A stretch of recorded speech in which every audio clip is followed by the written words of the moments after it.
The Pacific did not whisper before Saipan. It calculated. By June 1944, the war had tightened into a grid of distances and fuel loads, where one island could fracture an entire defense line.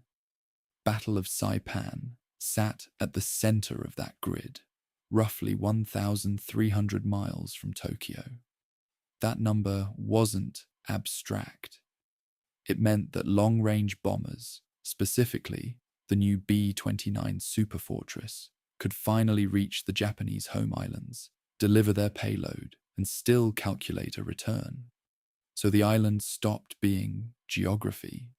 It became arithmetic. Whoever held Saipan could bend the war's trajectory by simple range. Before a single Marine stepped ashore, steel had already begun to grind the island down. Over 15 battleships and cruisers fired shells weighing up to 1,900 pounds each. Carrier aircraft dropped thousands of tons of ordnance in repeated cycles. From a distance, it looked like erasure. But on Saipan, the ground didn't simply absorb impact, it concealed it. Japanese defenses had been layered inward, not outward. Caves cut into limestone, artillery recessed behind ridges, command posts buried where naval fire could not easily fracture them. When the bombardment lifted, much of the defensive structure still functioned, waiting. On June 15th, 1944, the shoreline filled with movement. Around 70,000 US Marines and Army troops began landing along the western beaches. The waterline churned with landing craft, hundreds of them, each one carrying men who had rehearsed this moment but couldn't fully predict its shape. The sand was narrow, the terrain behind it rising quickly. That incline mattered. It forced attackers into tight lanes where machine gun fire could intersect at angles that stalled entire units within minutes. Some companies recorded casualty rates pushing past 60% before securing stable ground. Radios failed under saltwater exposure. Tanks landed, then struggled to climb the soft sand, their tracks spinning before finally biting into rock. Inside the island, roughly 31,000 Japanese troops under Yoshitsugu Saito waited in a system that did not rely on immediate counterattack. They held fire, then released it in controlled bursts. Machine guns, mortars, artillery striking in patterns designed to fragment formations rather than stop them outright. It wasn't a single defensive line. It was a sequence of collisions. A ridge would be taken, then lost. A cave sealed. You then reopened from another entrance. Progress was measured in yards, sometimes in feet. I remember pausing over one after-action report, where a Marine described the ground itself vibrating under continuous shelling. Not a dramatic shake, but a constant, mechanical tremor that never quite stopped. Reading that, I realized the battle didn't just exhaust bodies, it eroded perception. Sleep fractured, time blurred, decisions narrowed to the next few steps, the next magazine, the next order that might or might not reach its target. As the days stretched, the fight compressed inward. American forces pushed north, cutting the island into segments. Supply lines stabilized behind them, fuel, ammunition, medical stations processing thousands of wounded. Ahead, resistance hardened. Japanese units withdrew into the island's interior, using caves as both shelter and weapon. Flamethrowers became essential. Demolition charges sealed entrances, sometimes with men still inside. The air thickened with smoke and dust, and visibility dropped to distances where recognition came too late. And then there were the civilians. Saipan held a population of Japanese settlers and local Chamorro people, men, women, children, caught between collapsing lines. As the battle reached its final phase, thousands of civilians moved toward the northern cliffs. Some were driven by fear, others by propaganda that framed capture as worse than death. At places like Marpy Point, entire groups gathered at the edge. By the end, estimates suggest around 10,000 civilians died, many by suicide, others in the crossfire of a battle that no longer had clear boundaries.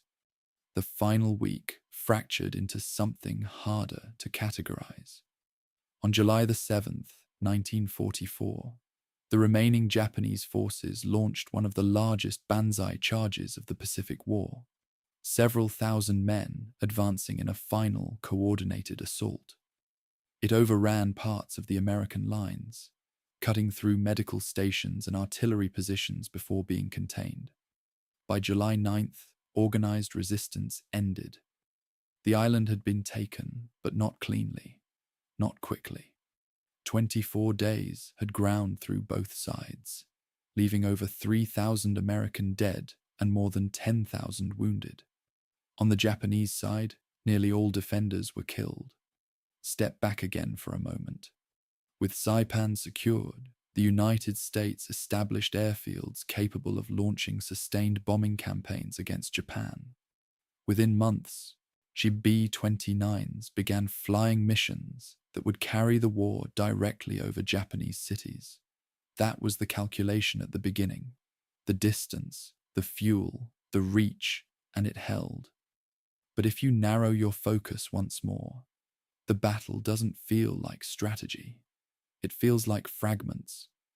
A canteen passed between two men who don't speak. The metallic click of a rifle bolt in a cave, where light barely enters.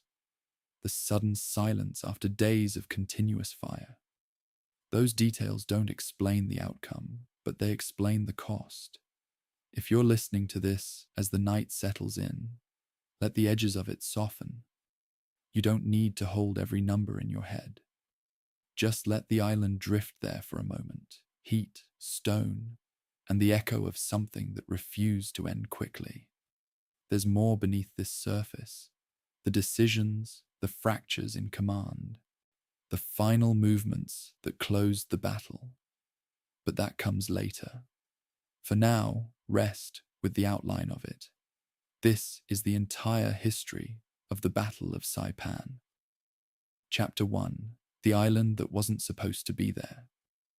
There is a document sitting in the archive collections related to the League of Nations that describes the population of Saipan in the early 1920s as a modest community of several thousand people, fishermen mostly.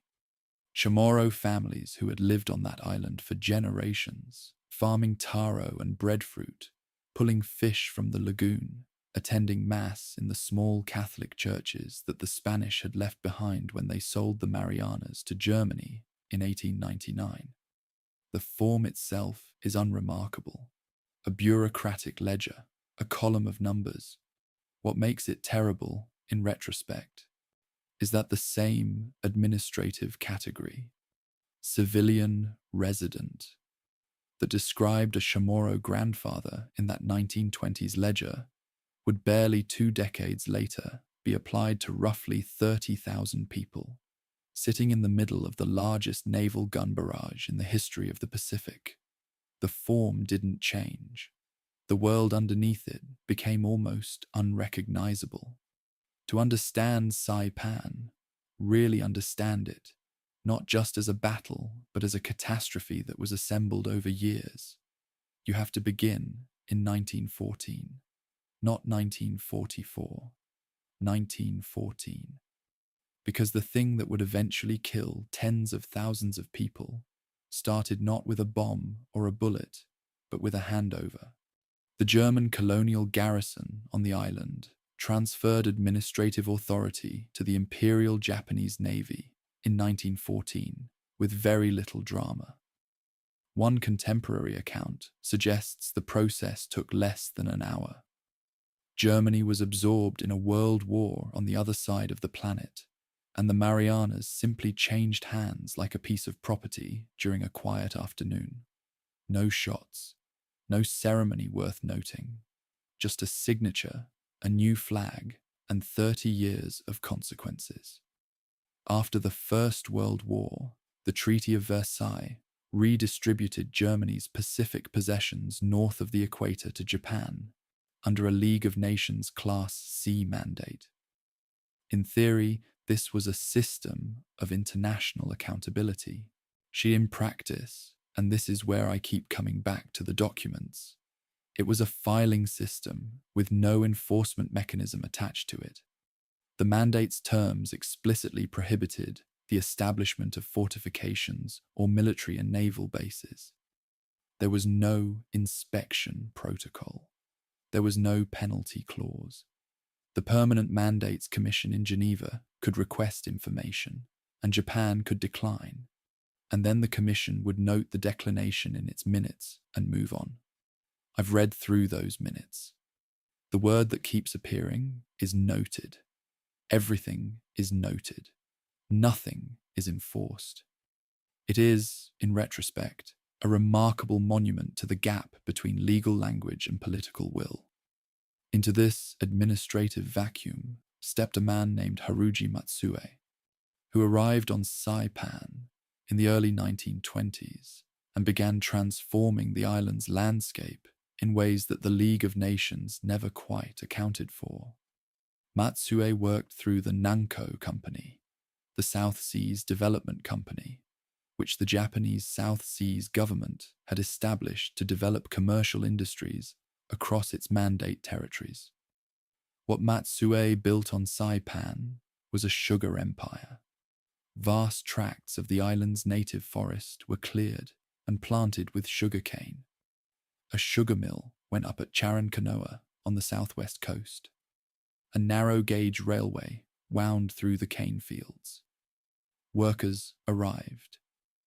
Okinawans for the fishing industry, Korean labourers for the cane plantations, and later for the fortification work.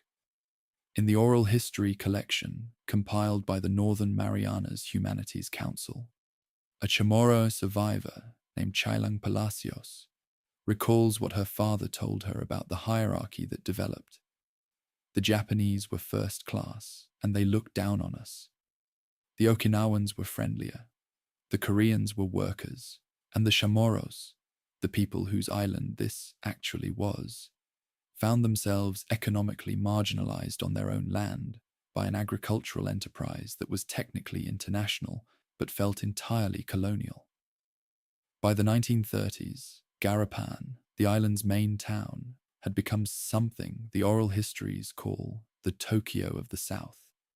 A functioning Japanese city, hotels, a cinema, a post office, a Buddhist temple, a Shinto shrine, 2 elementary schools. The sugarcane production that Matsue had pioneered was generating tens of thousands of tons of refined sugar annually, making the Saipan operation one of the most profitable enterprises in Japan's entire Pacific mandate system. And simultaneously, beginning around 1934, the Japanese military began violating the mandate's prohibition against fortification. Quietly, methodically, behind closed harbours, with foreigners excluded. A Permanent Mandates Commission inspection request was filed in the mid-1930s. Japan declined to accommodate it. The Commission noted this in its minutes. The fortifications continued. What this means, and I think it's important to sit with this before we get to the beach on the 15th of June, 1944, is that the catastrophe was built slowly, in peacetime, through legal mechanisms that were designed to prevent exactly this outcome and instead facilitated it.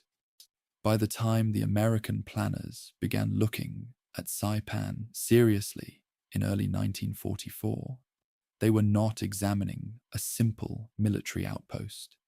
They were examining a civilian society, Japanese, Korean, and Chamorro, that had been layered onto a colonial economic structure, that had been layered onto a military fortification program, all of which had been running for 3 decades inside an international legal framework that was technically still in force.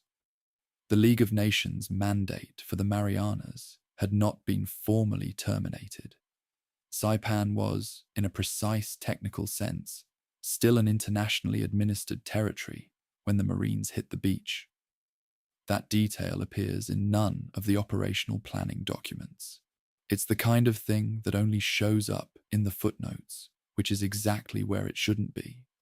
The Chamorro population in 1944 numbered somewhere around 3,500 people on Saipan. They were, by this point, on their fourth colonial administration. Spanish, then German, then Japanese, and now, arriving from the sea with naval guns and landing craft, American. What some of the oral histories from the community capture, and this is something that the military record almost entirely misses, is that many Chamorro families knew something was coming months before June. They'd seen the American submarines offshore. Some had counted the Japanese aircraft disappearing and not coming back. Stanley Torres, one of the oral history participants in the Northern Marianas collection, recalls his family watching aircraft pass and identifying them as American by their shape. My parents, when they see a plane, they know it's American. They weren't military analysts. They were island people who had learned to read the sky in order to survive. And what they were reading in the spring of 1944 didn't look good. The Korean laborers occupy a different, grimmer corner of this picture. Some estimates suggest between 2,000 and 3,000 Korean men had been brought to Saipan in the late 1930s and early 1940s to work on fortification construction, digging gun emplacements, carrying concrete, doing the hardest physical labor under Japanese military supervision. Their pay was minimal, or in many documented cases, non-existent. They had no repatriation rights. They were classified under Japanese colonial law in a category below Japanese conscripts, but above prisoners of war, which is a distinction that confers almost no practical protection. When the American invasion came, there was no evacuation plan for them, no instructions, no status under any military code that any of the warring parties recognized. They would survive the battle, many of them, end up in American civilian internment camps, and then petition, through whatever bureaucratic channels they could find, to be sent home to a Korea that was itself still under Japanese occupation. Their story sits at the edge of almost every historical account of Saipan and falls off the edge of most of them. What I want to establish, before the ships appear, before the guns open, before the first Marine sets foot on a reef, is this. Saipan, in June of 1944, was not an empty military theatre. It was a place. It had a main street with shops and a working post office. It had families who had been there for generations, and families who had arrived 2 years ago, and families who had been brought there against their will. It had a sugar mill, and a Buddhist temple, and a narrow-gauge railway, and a cinema. All of that existed. All of it would be rubble within 3 weeks.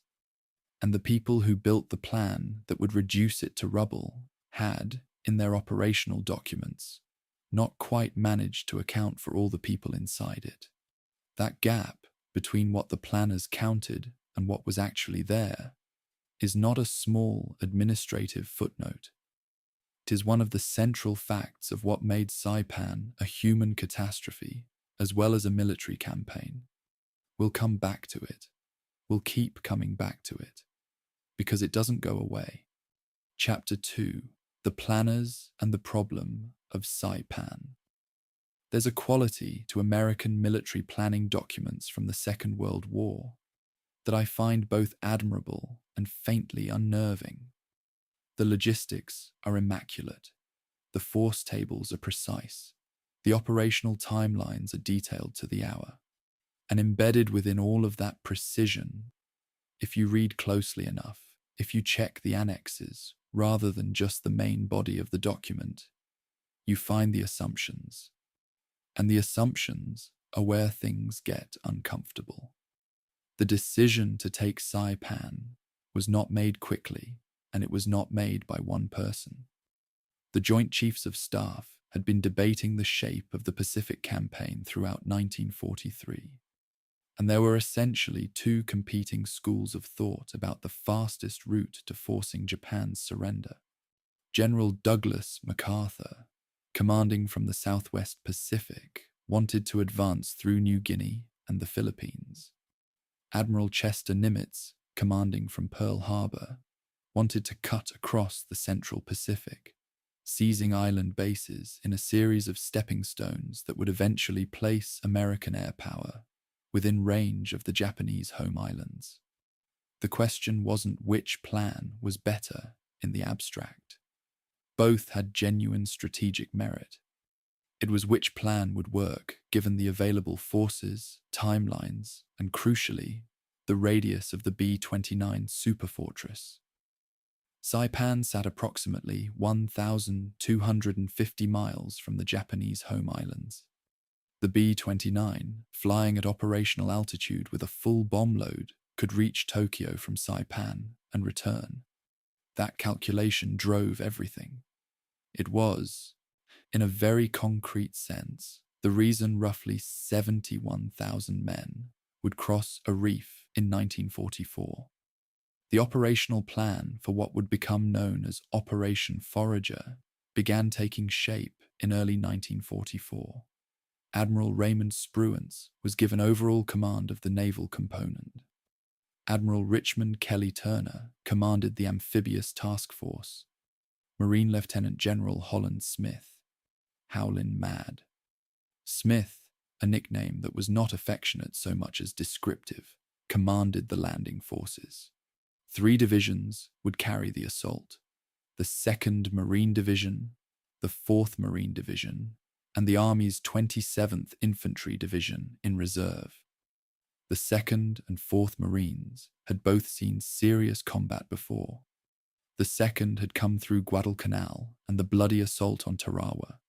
The 4th had fought at Roy Namur in the Marshalls.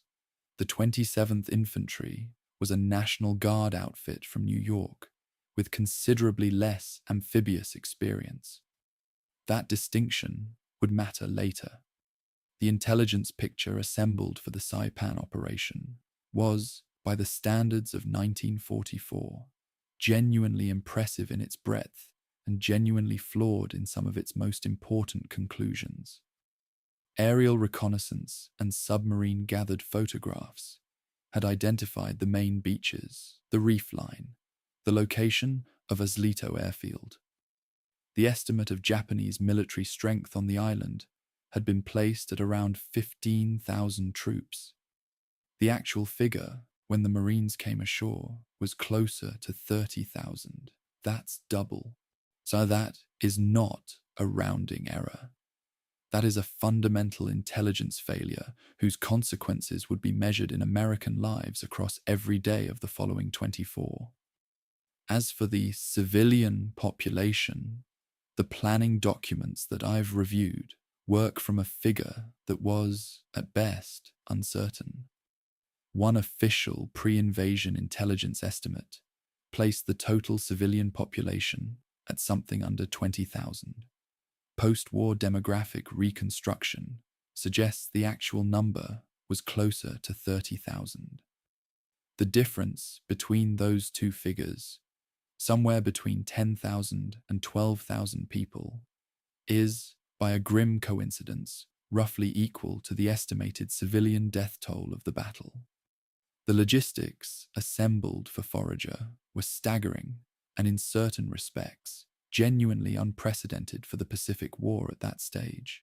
Over 800 ships sailed in the naval component: transports, landing ships, destroyers, cruisers, battleships. The force included vessels that had been raised from the mud of Pearl Harbor, repaired, and returned to service. The USS Tennessee and the USS California, battleships that had been sunk or severely damaged on the 7th of December, 1941, were now assigned as primary shore bombardment vessels for the Saipan landing. The loading manifests for the transport fleet, preserved in American archival collections, show a logistical operation of extraordinary precision, specific units allocated to specific vessels, equipment cross-loaded between ships for survivability, medical supplies distributed according to projected casualty rates. It was, on paper, exactly the kind of meticulous industrial organization that the American military had learned to do better than anyone in the world. Here's where I need to raise a question that I don't think the official histories have answered satisfactorily. The pre-invasion intelligence estimated 15,000 Japanese troops defending Saipan. The operational plan allocated approximately 1.5 days of preliminary naval gunfire to suppress those defenses before the Marines landed. When the actual garrison turned out to be double the estimated strength, and when many of those 30,000 troops were dug into cave positions in volcanic limestone that naval shells simply couldn't reach, the timeline didn't adjust. The Marines went in on the 15th of June as scheduled. The decision not to extend the pre-invasion bombardment when the intelligence picture was demonstrably incomplete is one that the after-action reports circle around without quite landing on. Both the official Marine Corps history and the Corps' after-action report acknowledge that pre-invasion fires were insufficient to neutralize interior defensive positions. They just don't quite agree on who bears responsibility for that insufficiency. The B-29 itself deserves a moment here, because there's a detail that gets lost in the strategic narrative. The aircraft that the Saipan airfields were being built to support, the aircraft whose range requirement drove the entire operation, was, in the spring of 1944, still being debugged. The Wright R-3350 engine powering the B-29 had a well-documented tendency to overheat and catch fire, particularly in the first hour of flight under high-power settings. The aircraft was operationally immature. 50,000 American lives were being wagered on the seizure of an island to build bases for a bomber that was still in the process of being made reliable. The engineers were working on the engine problem. The Marines were going to hit the beach regardless. That's how wars work. But it's worth knowing. One final element of the planning that I keep returning to is the civilian question. Specifically, the absence of it. The operational documents for Forager are thorough on military matters: beach gradients, reef passages, fire support schedules, ammunition loads. They are strikingly thin on the subject of what 30,000 civilian people were supposed to do when the landing started. A civil affairs section existed on paper. It was not, by the post-battle assessment of Major General Harry Schmidt himself, remotely prepared for what it encountered. Schmidt's own report, written after the battle, describes the civil affairs section as well informed on the intricacies of city government, but helpless in the face of arduous field conditions, where thousands of civilians, homeless, starving, naked, wounded, and in most cases terror-stricken by the savage fighting taking place but a few hundred yards away, suddenly appeared and clamored for assistance. That sentence was written by an American general about an American planning failure. It is, in that sense, its own kind of document. The Armada sailed from Pearl Harbor with its slow elements beginning around the 25th of May, 1944. Over 71,000 Marines and soldiers, 800 ships, the largest amphibious force yet assembled in the Pacific War. Briefings at sea gave the troops maps based on recent reconnaissance, told them to expect roughly 15,000 enemy soldiers, and outlined the attack plan. By the time those briefings were delivered, American carrier aircraft had already begun striking Saipan. The preliminary phase of Operation Forager was underway, and somewhere on the island, a Chamorro family was listening to the sound of aircraft engines overhead, looking at each other across a table of food set out for a family occasion that would never be finished, and running for a cave. A survivor named Chailang Palacios later described that moment through her sister's account. "It's raining like fire. Everybody was so scared. They abandoned the food at the table, and they all ran away." The planners on those 800 ships never heard that sentence. They were looking at maps. Chapter 3, The Island Before the Fire. I want to spend some time with Garapan. Not the Garapan that American poet John Ciardi, who flew over it as a B-29 gunner, described afterward as one of the two most completely destroyed towns I have ever seen. I want to spend time with Garapan as it actually was, a functioning city on a tropical island that had been steadily built up over 2 decades and that contained, in the spring of 1944, all the ordinary apparatus of human life: post office, cinema, hotel, market, the Buddhist temple that sat near the harbour, the Shinto shrine whose torii gate would later appear in a famous Marine Corps photograph as a soldier walked through it. The shrine still standing, the town around it gone. Garapan was called, without irony, the Tokyo of the South. That wasn't boasting. That was just what it was. Chamorro survivor Luis Cabrera, interviewed decades later for the oral history project compiled by the Northern Marianas Humanities Council, described the island's pre-war economic activity in terms that don't sound like a colonial backwater. Tapioca manufacturing, sugarcane manufacturing, cotton planting, tuna canning, you name it. It was an island that worked. The sugarcane railway wound through the southern half, connecting the cane fields to Matsui's mill at Charankanoa. The Japanese South Seas government had invested heavily in infrastructure: roads, water systems, schools. The Japanese elementary school, by multiple accounts, provided supplies and food to students at no charge. The instruction was in Japanese. The teachers were, by most recollections, extremely strict. One survivor describes a teacher cutting a student's eyelashes as punishment for talking out of turn. But it functioned as a school. Children learned. Children graduated. Life went on in the organized, slightly regimented way that Japanese colonial administration organized things. The Chamorro relationship with that colonial administration was, and I don't think any other word quite fits, complicated. The oral histories capture a society that was not simply oppressed and not simply accommodated, but something more textured and more uncomfortable than either. The Okinawan workers were generally remembered as friendly. Real human relationships developed there. The Japanese civilian settlers were generally remembered as aloof, convinced of their own superiority in a racial hierarchy that placed them first. Okinawans and Koreans in the middle, and Chamorros at the bottom. One survivor, Chailang Palacios, conveys her father's feelings with economy that no historian could match. He wasn't pleased with the Japanese.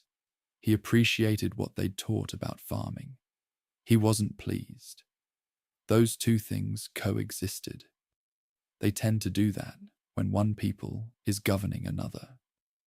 By the late 1930s, as the international situation deteriorated and Japan began militarizing the island in earnest, the texture of daily life shifted. Curfews were imposed. Men were requisitioned for labor. Families were turned out of their homes to make room for soldiers, as the military personnel arriving on Saipan simply outnumbered available housing. Tomasa Naraja's family, in the oral history record, was moved out of the family compound into a cave when Japanese soldiers took their house. They were 13 children.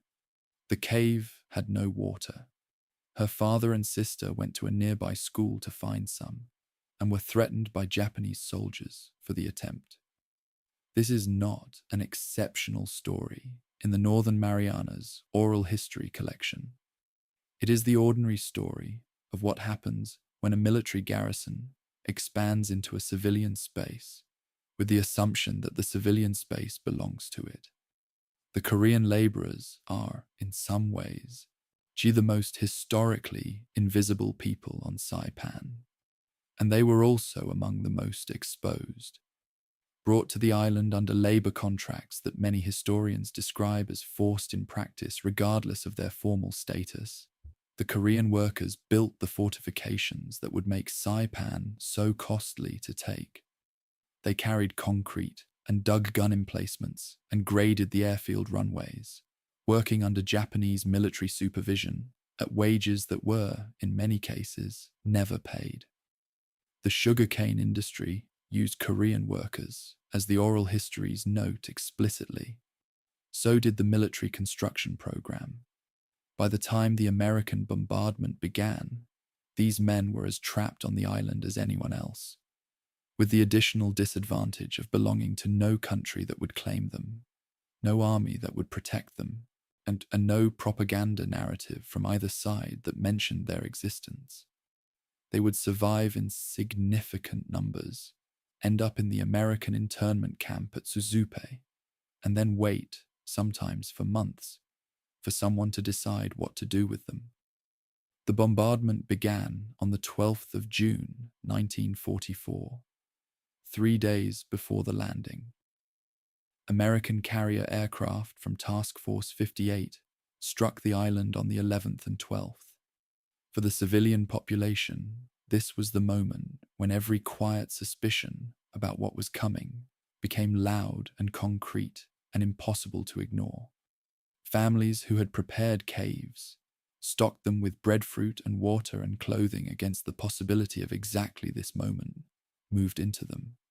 Families who hadn't prepared scrambled.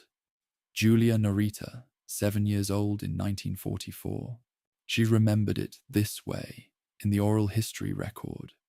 I was only 7 when the war began. We didn't know the war was coming.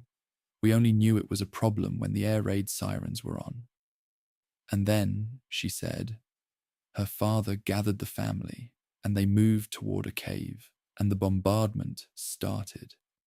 That's the entire arc of a child's experience of the strategic decision that several hundred American planners had spent months developing. Sirens, father, cave, fire. Sister Asuncion Demapan recalled that her family's cave had been prepared in advance. Breadfruit, water, food that wouldn't spoil, clothing. Her parents had thought about it. They'd done the practical thing that people do when they understand a danger is coming and can't prevent it, which is to prepare a small space where they can be somewhat safer than elsewhere. Then the Americans started bombing Garapan, the town that Luis Cabrera had described as filled with industry and activity. You name it, began to come apart, building by building. The sugar refinery at Charankanoa, the government buildings, the harbour facilities, the Buddhist temple, the narrow-gauge railway that Matsue had built took hits. What American naval gunfire and carrier aircraft were destroying was not just Japanese military infrastructure. It was the physical substance of 20 years of colonial investment. Some of it exploitative, some of it genuinely functional, all of it inhabited. The American military had distributed propaganda leaflets written in Japanese katakana, promising safety and food and medical care to any civilian who surrendered. The oral histories suggest the results were mixed. Some civilians saw the leaflets, many didn't. And here's a tension that the military records don't quite resolve. Even the civilians who received the leaflets and understood their content had to weigh that promise against what Japanese military officials and propaganda had been telling them for months, that the Americans would torture and kill any Japanese they captured. Women, in particular, had been told things about American soldiers that were designed to make surrender feel like a worse option than almost anything else. Some of the Chamorro's civilians, who had a different relationship to the Japanese military and somewhat different reasons to distrust the propaganda, managed to interpret the leaflets charitably. Many of the Japanese civilian settlers could not. What I find myself returning to, reading through these accounts, is how ordinary the island's life was, and how completely it was erased. Not just the physical structures, though those went too, most of them within the first week. What I mean is the ordinariness itself. The school where a teacher had cut a student's eyelashes. The table of food set out for a family celebration. The pigs and chicken and taro and breadfruit that Chailang Palacios' sister described abandoned mid-prayer when the fire came down. The baby named Rafaela after an American Marine who would visit with milk from the military galley, not born until 10 days before the invasion, whose family's entire world would be upended before she was old enough to understand any of it. The island had 30,000 lives on it. Each of those lives had a table with food on it at some point before things came apart. That's what you're listening to the rest of this documentary about. Chapter 4, Fire from Every Direction, the Engineering of Destruction. Let's talk about what 10,948 tons of naval shells actually means. Not as an abstraction, as a physical reality, as an engineering problem, and as a lesson in the limits of brute force when applied to the wrong type of target. American warships began their pre-invasion bombardment of Saipan on the 13th of June, 1944. The heavy ships assigned to this work were not destroyers or cruisers. They were battleships. The fast battleship group included some of the most powerful surface combatants the United States had ever built, vessels mounting guns in the 14-inch and 16-inch caliber range, firing shells that weighed between 1,900 and 2,700 pounds each. A single 16-inch shell detonating on or near a surface structure creates a crater roughly 30 feet wide and 15 feet deep, while dispersing fragmentation across a radius that renders everything in it non-functional. These are genuinely impressive numbers, and the official Marine Corps history, Breaching the Marianas, reports that by the time the landing waves crossed the line of departure, American ships had fired more than 8,500 tons of ammunition at the island. That number grew through the pre-landing and supporting bombardment phases to nearly 11,000 tons of naval shells. Add the aerial ordnance from Task Force 58's carrier aircraft, roughly 2,200 additional tons, and the total approaches 13,000 tons of ordnance against a 72-square-mile island. Against the wrong kind of target, none of that quite works, and the Japanese had built the right kind of target. General Yoshitsugu Saito's garrison had spent months applying a defensive philosophy that wasn't improvised under fire. It was doctrinal. The Japanese approach involved identifying natural cave formations in the volcanic limestone of the island's central ridgeline, then enlarging and interconnecting them using pneumatic drills, explosives, and manual labor, creating multi-entrance tunnel complexes with designated firing positions, ammunition storage alcoves, and field medical stations. The overhead protection wasn't man-made reinforced concrete. It was 10 to 30 meters of natural limestone. No naval gun in any fleet on Earth in 1944 could penetrate that. Not the 16-inch guns of the Iowa class. Not the 14-inch guns of the Tennessee.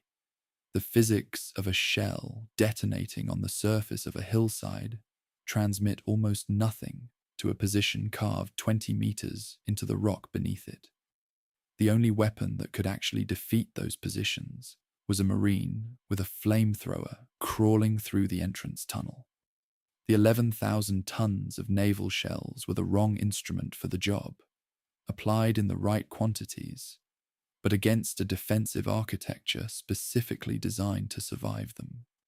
There's a specific technical problem at Saipan that the pre-invasion bombardment planners understood in the abstract, but couldn't fully solve in practice.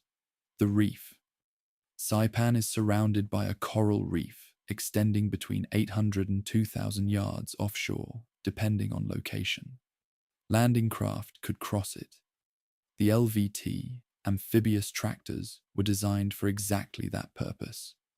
Naval gunfire ships could not close to ranges within it without grounding.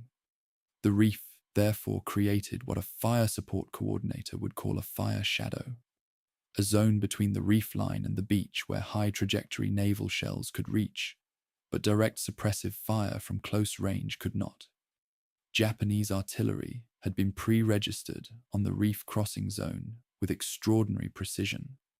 The guns didn't need observers adjusting in real time. They had already worked out, in training, exactly where the American landing craft would be. When the first waves of LVTs crossed the line of departure on D-Day, the Japanese weren't aiming at individual vehicles. They were firing at grid coordinates they'd calculated weeks earlier. The underwater demolition teams, direct predecessors of the modern Navy SEALs, had swum the reef the night before the landing to survey obstacles and confirm beach conditions. Their report reached 5th Amphibious Corps headquarters in the early hours of the 15th of June. It confirmed what some planners had suspected. The beach was more heavily defended than anticipated. Specific obstacles were noted: concrete tetrahedra, wooden stakes, wire entanglements. The report reached command. The landing proceeded on schedule. I don't say that as a criticism of the decision. There were genuine operational constraints that made postponement enormously complicated, and the intelligence about Japanese fleet movements suggested American carriers might be needed elsewhere soon. But I note it because it matters. The people making the decision knew the bombardment hadn't done everything it was supposed to do, and the Marines went anyway. The LVTA, 4 armoured amphibious tractors leading the first wave, mounted a 75mm howitzer in a turret and were supposed to provide direct fire suppression against beach fortifications as the infantry waves came in behind them. Their armour, a maximum of 12mm on the hull sides, was designed to stop small arms fire and light fragmentation. It was not designed for the 47mm and 75mm anti-tank guns the Japanese had positioned with pre-registered fields of fire covering the reef. The after-action reports document LVTs being penetrated at ranges exceeding 800 meters by Japanese anti-tank weapons. Some vehicles were hit on the reef itself and destroyed there, their crews killed in 4 feet of water among the coral. The vehicles were, in a very specific technical sense, built for a threat environment that was slightly less lethal than the one they entered. They went anyway. The Chapin memoir, Lieutenant John Chapin, published in the Marine Corps Commemorative History of the Battle, describes what awaited any unit that survived the beach approach and moved inland even a short distance. Suddenly, wham! A shell hit right on top of us. And then, it finally dawned on me that the first shell bursts we'd heard had been ranging shots, and now that the Japs were zeroed in on us, we were caught in a full-fledged barrage. He looked up from his position and identified the source of the registration: Mount Tapochau, rising 1,554 feet above the battlefield. Its upper slopes honeycombed with Japanese observation posts that could see, in literally one glance, every movement on every beach below. The Japanese forward observers didn't need radio contact to adjust fire accurately. They had the high ground, pre-computed firing tables, and a clear line of sight to everything below them. From their position, the American landing must have looked, in those first hours, unlike exactly what it was: a very large number of men crossing a very exposed piece of water into a very precisely organized killing zone. By the end of D-Day, American forces had suffered more than 2,000 casualties. Some records suggest closer to 2,100. The official public communique issued that evening reported approximately 1,500. These are not the same numbers. The communique was written for press release. The medical records were written for institutional analysis. They describe different versions of the same afternoon. Captain Carl Hoffman, executive officer of the 1st Battalion, 6th Marines, recalled a mortar barrage that found his unit in the town of Charankanoa while they rested, directed by a Japanese forward observer who had climbed into an industrial smokestack that had survived the bombardment, from whose height he could look directly down on American positions below. He really caused a great number of casualties in G Company, Hoffman recalled. He caught us without foxholes.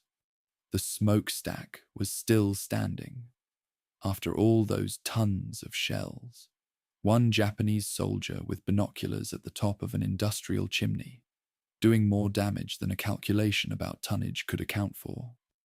That night, the night of D-Day, when exhausted Marines were trying to hold a perimeter that varied between 300 and 1,000 meters deep, the Japanese launched a coordinated armored counterattack on the 6th Marines' position on the far left of the American line. Roughly 2,000 Japanese soldiers, led by tanks, moved south from Garapan in the darkness. What stopped them wasn't just Marine firepower, though that was part of it.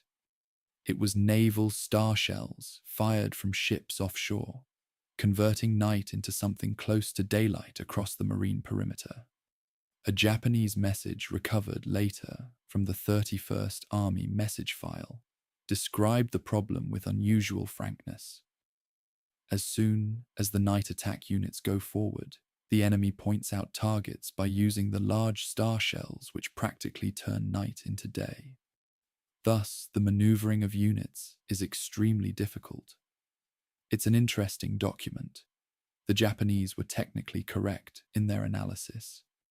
Night, for them, was the only equalizer left, and the Americans had brought light with naval artillery. When dawn came, roughly 700 Japanese soldiers lay dead in front of the 6th Marines' positions. One tank survived. The body of the man who had blown the bugle to signal the charge was found slumped over the tank's open hatch. A bullet had gone straight up the bugle. That's not a metaphor. That's just what happened. Chapter 5. D-Day, Saipan, the Killing Shore. At 8:44 in the morning, on the 15th of June, 1944, 719 amphibious tractors crossed the line of departure and turned toward the beach. 8 battalions. Approximately 8,000 Marines in the first wave alone. It was the largest simultaneous amphibious wave yet attempted in the Pacific War. A number chosen precisely because the plan required overwhelming the Japanese defensive line through sheer mass, saturating the fire, coming back at them with more targets than the guns could engage simultaneously. The theory was sound. The Japanese had simply built their defensive system in a way that made the theory less decisive than anyone had planned. The Reef crossing took less than 15 minutes. For those 15 minutes, Japanese artillery, firing from pre-registered coordinates that covered the entire reef zone at 300-meter intervals, made that stretch of water into something that the medical records would later classify, with cold precision, as a primary fragmentation zone. The LVTs ground forward. Some took hits on the reef itself and stopped there. Others made it to the beach burning. The first lieutenant's account in the Marine Corps commemorative history describes the beach after the initial wave as the chaotic debris of bitter combat. Bodies, burning vehicles, blasted pillboxes, shattered trees, churned sand, littered with discarded equipment. Lieutenant Chapin came ashore on D-Day with the 3rd Battalion, 24th Marines.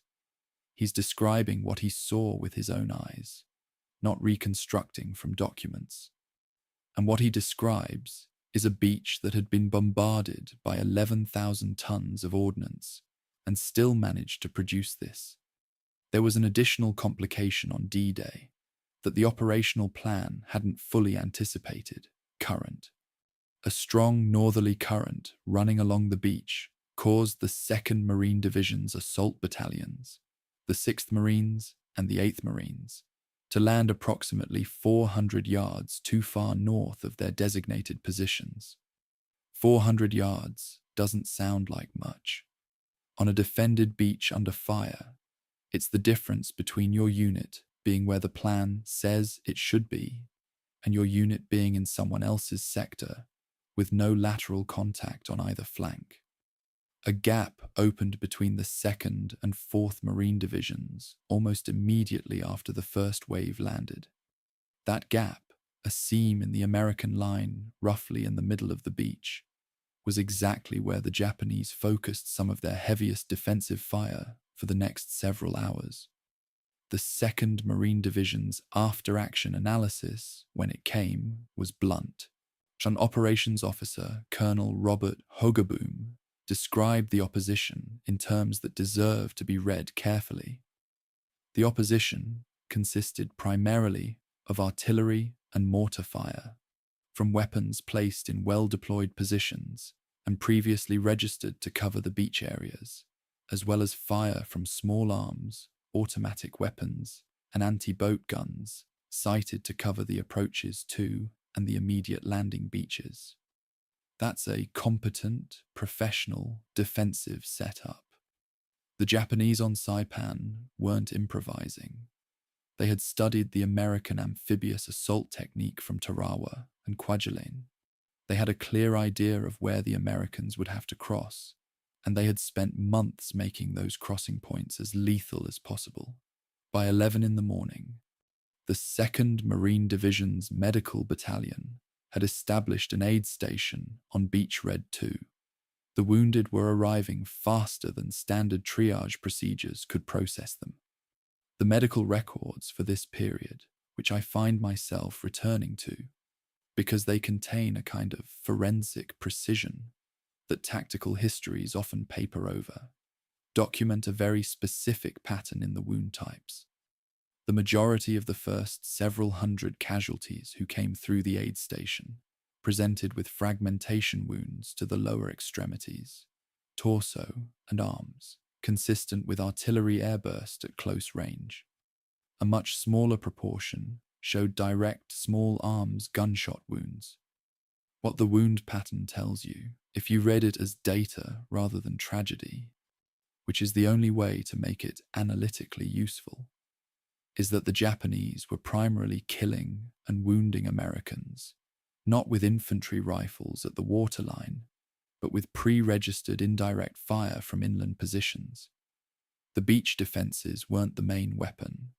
The guns in the hills, firing at grids they'd already computed, were. 5 assault division commanders were wounded on D-Day. That's not a casualty statistic. That's a command problem.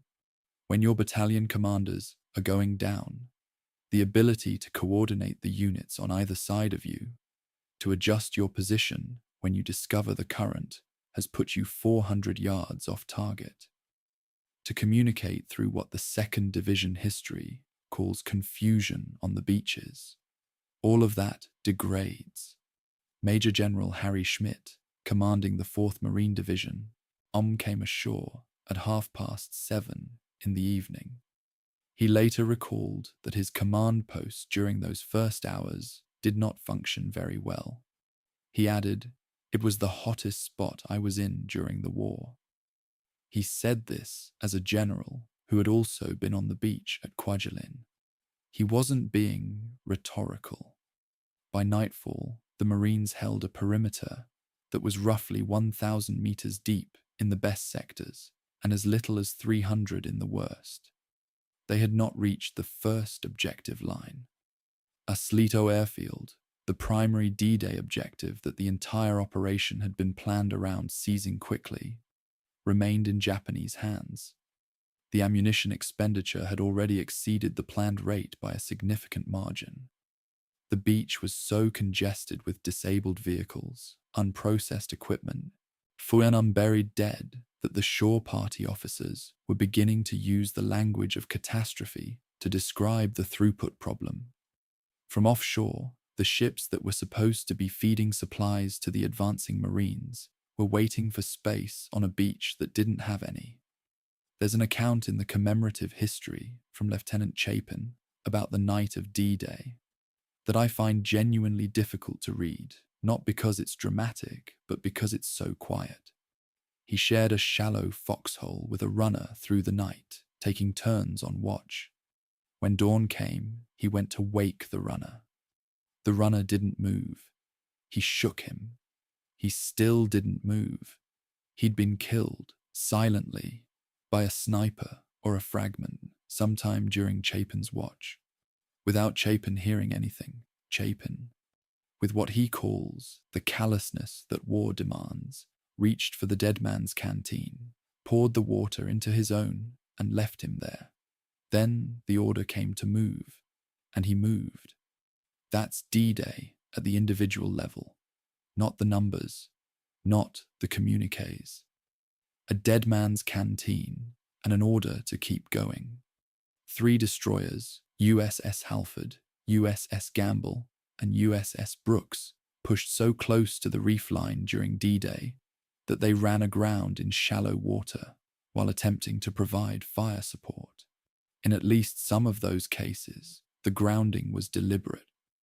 The skippers chose to ground their ships to hold their firing positions. One received a reprimand for the decision. The others received commendations. The Navy's institutional response to the same act, the same judgment call, the same acceptance of risk for the same reason, produced different official verdicts. The Navy records don't explain why. Some things you just find in the documents and leave sitting.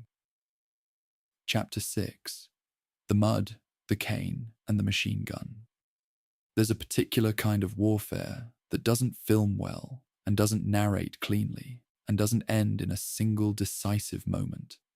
It's the kind where your unit advances 300 yards in a morning and loses 11 men doing it, then digs in and waits, then advances another 200 yards in the afternoon and loses 7 more, and then sits in a hole while it rains.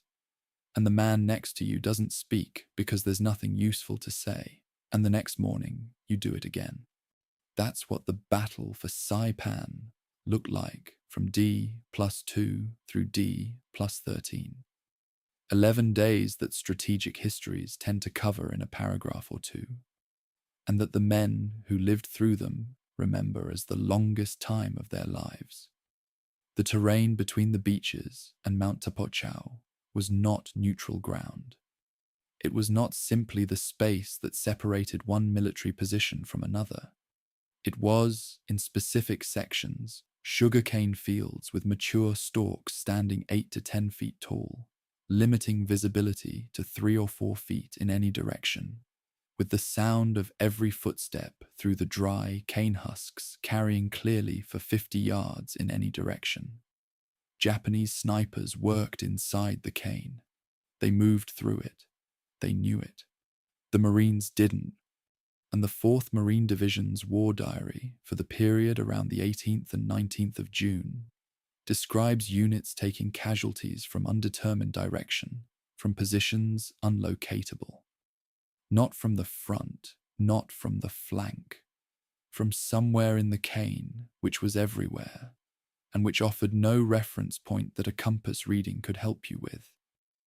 The approach to Aslito airfield, and then north toward the central ridgeline, brought both Marine divisions into the contested ground that the Marines eventually named, with the bleak specificity of people who have no patience left for official nomenclature: Purple Heart Ridge and Death Valley. Purple Heart Ridge was what the maps labelled Hill 500. The high ground north of the airfield, whose cave complexes the Japanese had prepared over months of engineering work. Chideth Valley was the low ground between Mount Tapochau and the eastern coastal ridge, where Japanese defensive fire could come from 3 directions simultaneously, and where the terrain prevented the kind of wide flanking movement that would have disrupted that crossfire. The 8th Marine Regiment's war diary for the period between the 22nd and 25th of June records 6 separate frontal assaults against the same ridgeline position in 4 days. 6 against the same position. Each time the Marines went up. Each time they came back. Each time fewer of them came back. The flamethrower operators deserve their own accounting, because the role they played in this phase of the battle was both absolutely essential and almost uniformly lethal to the people performing it. The M22 portable flamethrower, a backpack-mounted system projecting burning fuel at close range, was the only weapon that could reliably clear the cave positions that dominated the ridge. Artillery shells fired at cave openings would blast the rock around the entrance. They couldn't turn corners inside the tunnel. The flamethrower operator had to approach the cave opening, which meant approaching from a direction the Japanese defenders were watching and waiting for. 2nd Marine Division records for the period between the 17th of June and the 28th identified 23 flamethrower operators killed in those 11 days. That represents more than 40% of the operators deployed. They weren't casualties from stray rounds or unlucky timing. They were casualties from a very specific tactical assignment that required a specific man to stand in a specific place that everyone on both sides understood was the most dangerous spot on the battlefield. The rain came in the 3rd week of June and turned the volcanic soil into something that grabbed at boots and made every slope a negotiation. The men hadn't changed clothes since they came off the landing craft. The supply situation, which we'll examine in detail in the next chapter, meant that forward units were rationing ammunition by D+3 and water by D+4. Heat exhaustion cases began appearing in the medical records in statistically meaningful numbers, around D+5 to D+7, concentrated in units that had been in continuous contact since the landing, that had been fighting through the hottest days of a Mariana's summer, and that weren't getting enough water forward from a beach distribution point that was itself under intermittent fire.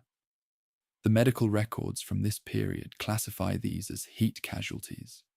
In practical terms, they were men whose bodies had used up the reserves that the logistics plan hadn't replenished.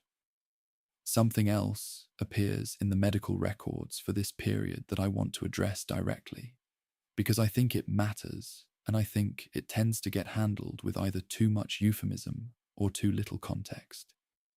The 6th Marine Regiment's war diary for around the 18th of June contains an entry noting, "One Marine found dead from a self-inflicted wound.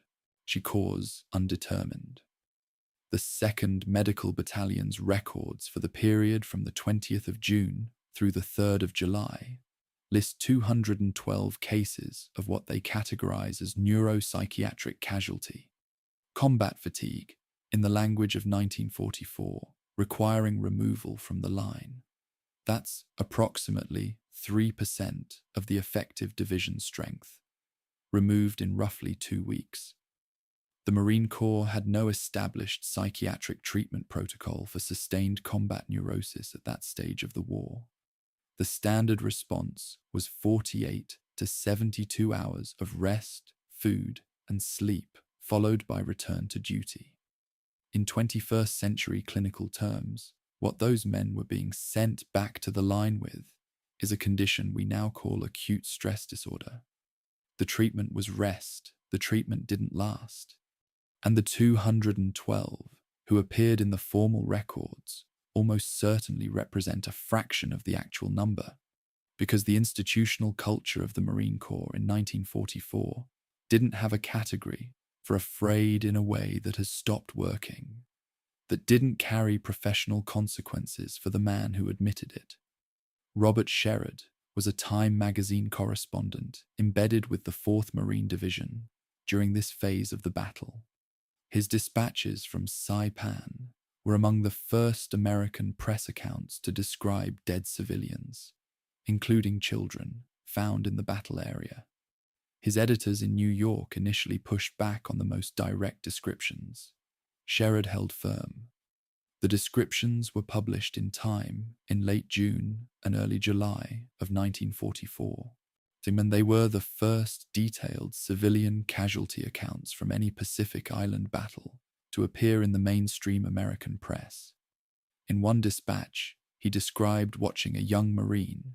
He estimated the soldier was no more than 20 years old, sit down in the sugarcane and begin laughing quietly. Not hysterically, quietly. His sergeant pulled him up. He stopped laughing. They kept moving.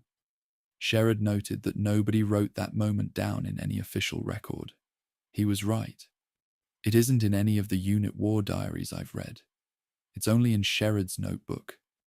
And his notebook, unlike the war diaries, unlike the after-action reports, unlike the casualty returns, was written by someone who didn't have an institutional reason to be careful about what he recorded.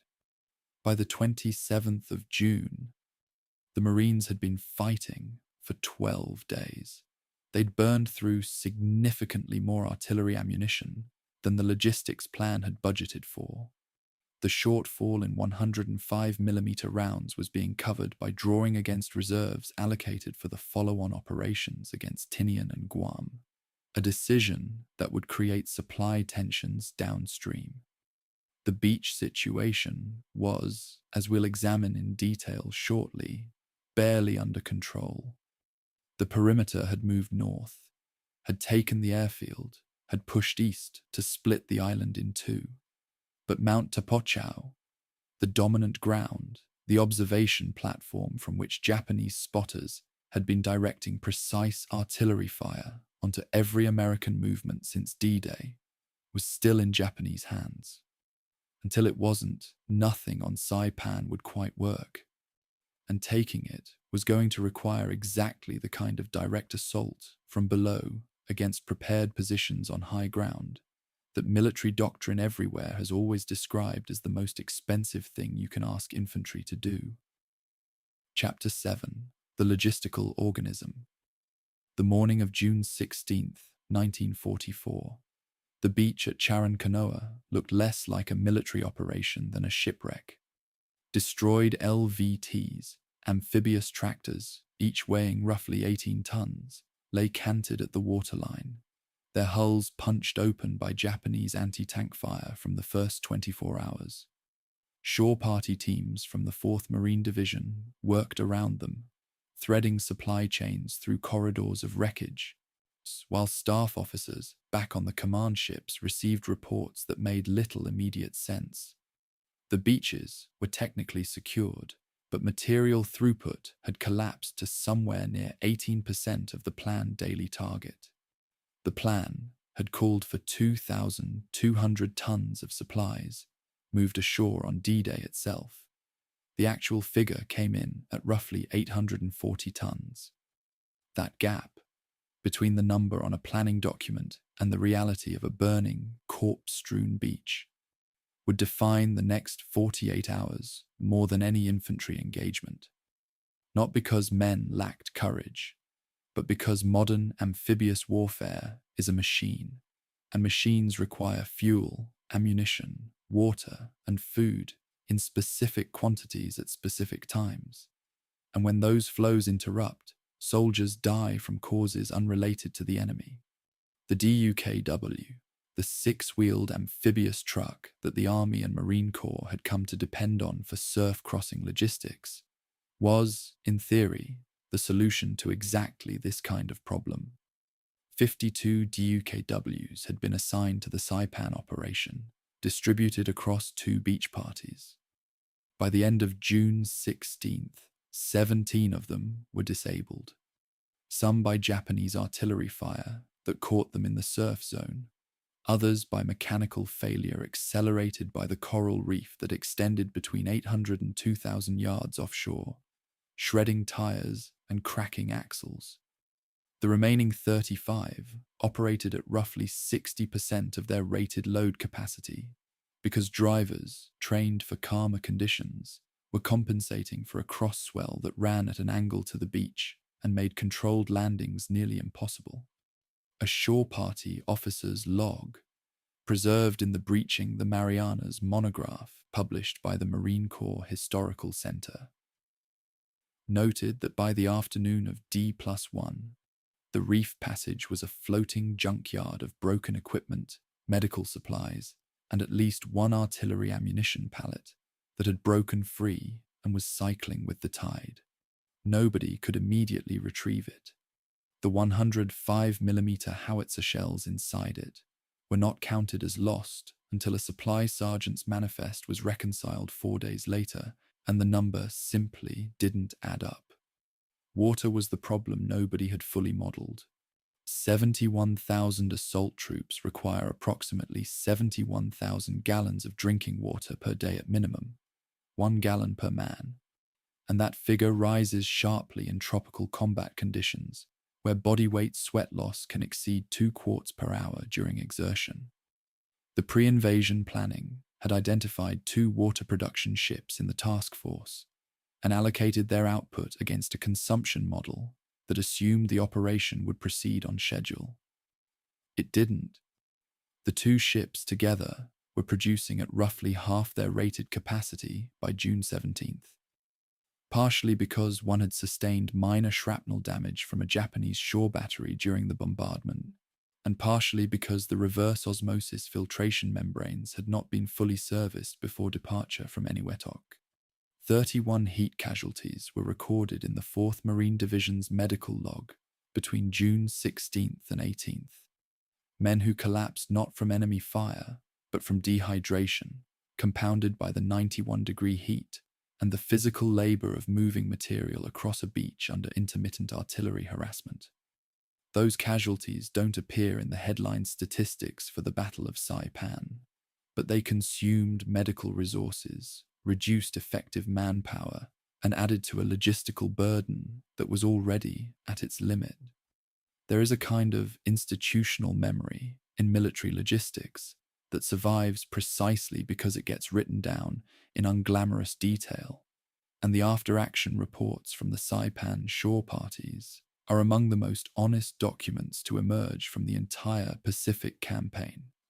One report, filed by the shore party commander of the 2nd Marine Division, describes in flat, bureaucratic language the improvisation that saved the supply line.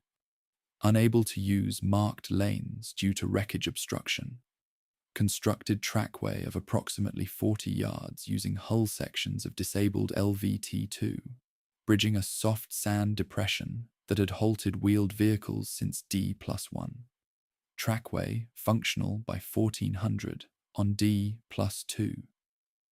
That 40 yards of improvised road, built from the wrecked bodies of the same vehicles that had failed them, became what the report called the single most important logistics action of the first 3 days.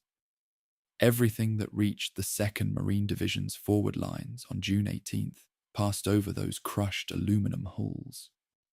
The Marine Corps history doesn't give the shore party commander's name in the passage I've read most carefully, which is the kind of omission that bothers me. The men who built that improvised crossing are as absent from the record as the water they were trying to deliver. Ammunition consumption during the first week exceeded every projection by margins that alarmed the supply officers. The assault plan had modelled 3,800 tons of ammunition consumed in the first 24 hours. The actual figure reached approximately 3,800 tons on schedule, but then continued to accelerate as the Japanese defense deepened. The 105mm batteries of the Corps artillery, 36 guns, fired approximately 14,400 rounds between June 15th and June 24th, against a planning estimate of 9,800 rounds for that period. The overage alone, 4,600 rounds, weighed roughly 230 tons, all of it needing to be moved from ship to shore to firing position without reliable mechanized transport in the surf zone. The ammunition shortage became critical enough on June 19th that one artillery battery commander, his unit supporting the advance toward Aslito airfield, ordered a fire restriction protocol limiting his guns to confirmed registered targets only, via decision that almost certainly cost infantry lives in the short term, but preserved the battery's ability to function through the following day. The Seabees, Naval Construction Battalions, arrived at Aslito airfield on June 18th, 2 days after D-Day, and what they found was a facility in better condition than the pre-invasion bombardment had been designed to leave it. The airfield had been built by the Japanese to service Zero fighters and medium bombers. Its runway was constructed of compacted coral, a material that, unlike concrete, absorbs rather than fragments under bomb impact, meaning that craters could be filled quickly with the same material dug out of them. A CB report from the first week of construction noted that 2 craters were filled and compacted in approximately 45 minutes each using captured Japanese equipment, specifically a road roller that had been abandoned near the northern end of the runway and was still operational. The field was declared serviceable for emergency landings on June 24th, 9 days after the initial invasion, and the first B-29 Superfortress landed there on October 12th, 1944. Though that future utility was, in June, still theoretical. What the Seabees gave the operation in those first days was something more immediate. A functioning airstrip from which liaison aircraft could observe artillery fire and wounded men could be evacuated without a 2-hour boat ride back to a ship in the anchorage. The gap between what the logistics planners had modelled and what the beaches actually produced has a formal name in military analysis: planning friction. Karl von Clausewitz described friction as the aggregate of all the small obstacles that make even simple things difficult in war, and the Saipan supply crisis was a near-perfect demonstration of the concept at industrial scale.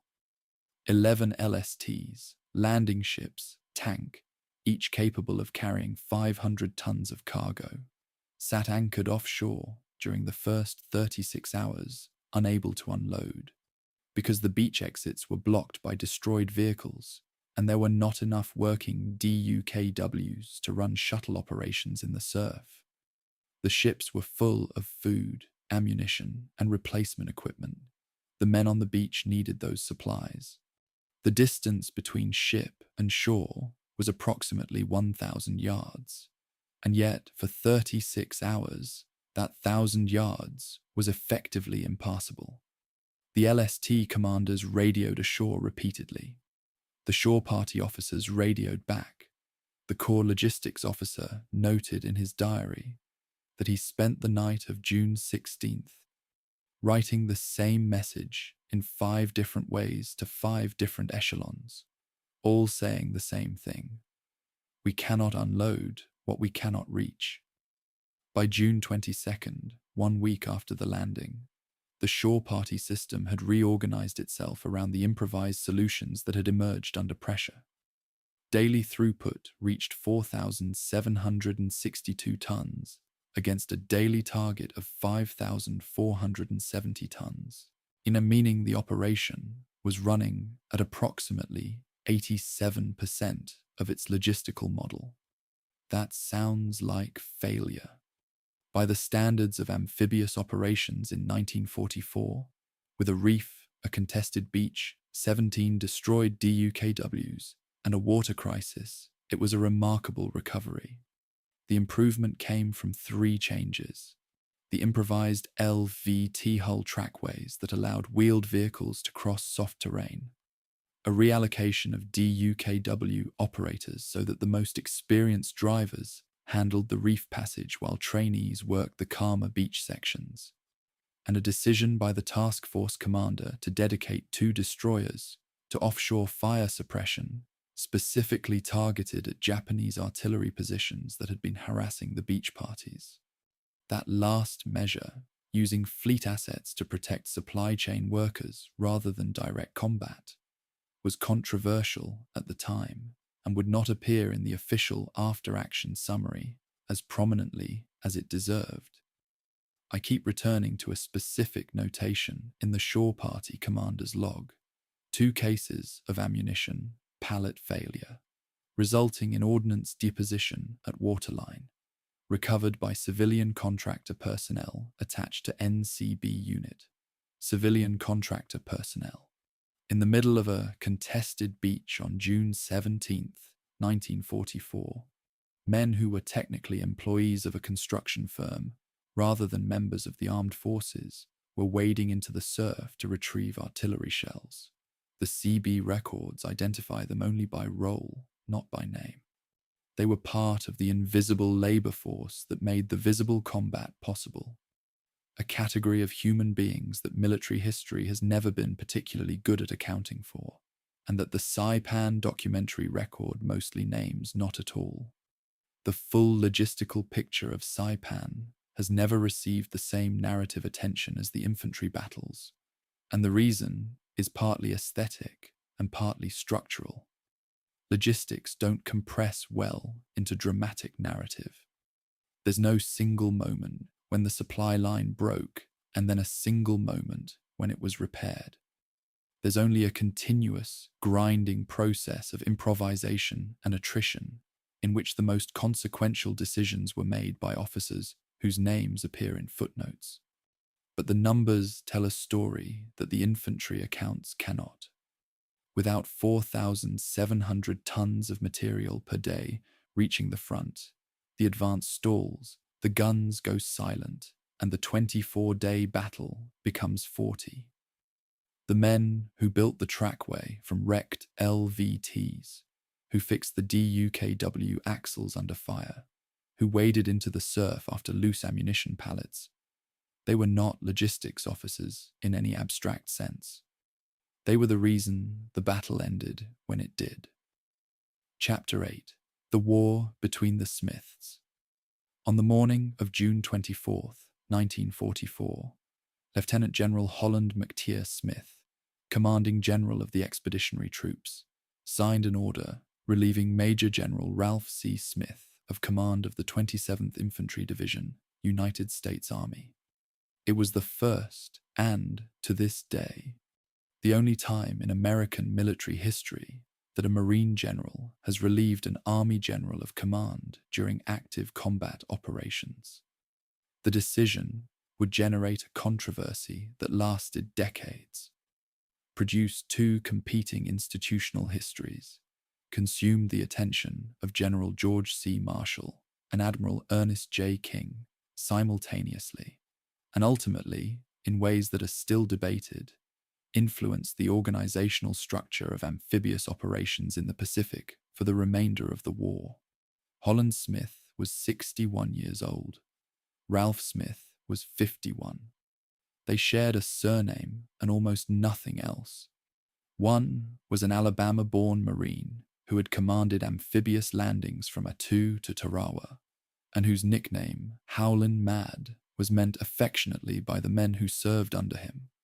The other was a former Colorado National Guard officer, a graduate of the French École Militaire, and a practitioner of the methodical fire and maneuver doctrine that the Army had refined at Fort Benning. The collision between them was, in one sense, a personality conflict. In every other sense, it was a structural failure of the American military establishment. The tactical context requires precision because the controversy has been so thoroughly politicized that the raw numbers are often lost beneath the rhetoric. Between June 20th and June 23rd, the 27th Infantry Division occupied the center of the American line on Saipan, with the 2nd Marine Division on its left and the 4th Marine Division on its right. The objective was a corridor of broken terrain that Marine Corps after-action reports called Death Valley and Purple Heart Ridge, a series of interconnected ravines and hilltops dominated by Japanese defensive positions that had been constructed over months of preparation. During those 4 days, the 27th Infantry fired approximately 1,100 artillery rounds in support of its advance. During the same period, the 4th Marine Division fired approximately 3,400 rounds in support of its own advance. The Marine Divisions moved. The 27th did not move proportionally. Holland-Smith's relief order cited the all-round poor performance of the 27th Division, and specifically its failure to keep pace with flanking units, which left the Marine Divisions exposed on their interior flanks. Ralph Smith's defenders, and they were numerous, particularly within the army, argued that the terrain assigned to the 27th was objectively more difficult than what the Marine Divisions faced, that the division had received less artillery support from Corps assets than the Marine units, and that Holland-Smith had never adequately communicated the urgency of his timetable.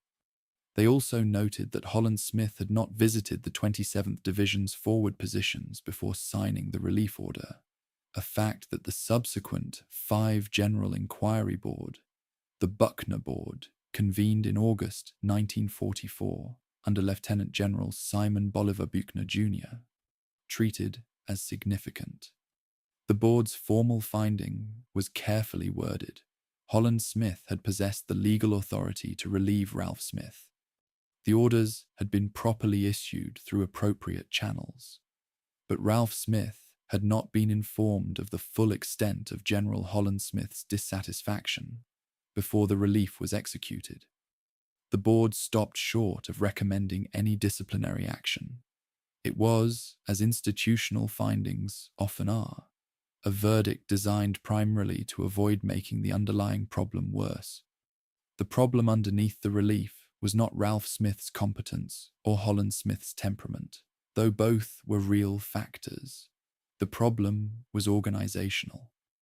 In the summer of 1944, the United States military was fighting the largest amphibious campaign in the history of the Pacific, with a command structure that had never been designed for inter-service coordination at the Corps level. The 5th Amphibious Corps was a Marine organization. Its commander, Holland-Smith, was trained in Marine doctrine, evaluated performance against Marine standards, and had spent his career in an institutional culture that emphasized speed and aggression in assault operations. The 27th Infantry Division was an Army unit trained to Army standards, equipped with Army-issue weapons in slightly different configurations, and staffed by officers who had been taught that methodical advance, consolidating gains before pressing forward, was not timidity but professionalism. When those two doctrinal traditions collided on a shared line of battle, the friction was not between two individuals. It was between two institutional definitions of what good enough meant. The press response to the relief was the dimension that turned a military controversy into a political one. William Randolph Hearst's newspapers, which had been editorially hostile to the Roosevelt administration's Pacific strategy for years, ran a series of stories in late June and early July, suggesting that Marine arrogance had cost Army lives, and that Holland-Smith was personally responsible for unnecessary casualties. Time magazine's correspondent Robert Sherrod, who had covered Tarawa and whose account of that battle had made his reputation, published a defense of Holland-Smith in Time in August 1944 that was itself controversial because it drew on information from senior Marine officers and appeared to prejudge the Buckner Board's outcome. Sherrod would later write about the tension between his access and his obligations as a journalist. But in the summer of 1944, the immediate effect of his reporting was to harden positions. Marine partisans cited Sherrod's account as validation, Army partisans cited it as evidence of media bias. The institutional wound remained open for decades. General Richardson, the Army commander for the Pacific Ocean areas, was so furious about the relief that he flew to Saipan without authorization from Admiral Nimitz, held an awards ceremony for 27th Division soldiers that Holland Smith had not been invited to, and returned to Honolulu facing a formal reprimand from Nimitz himself.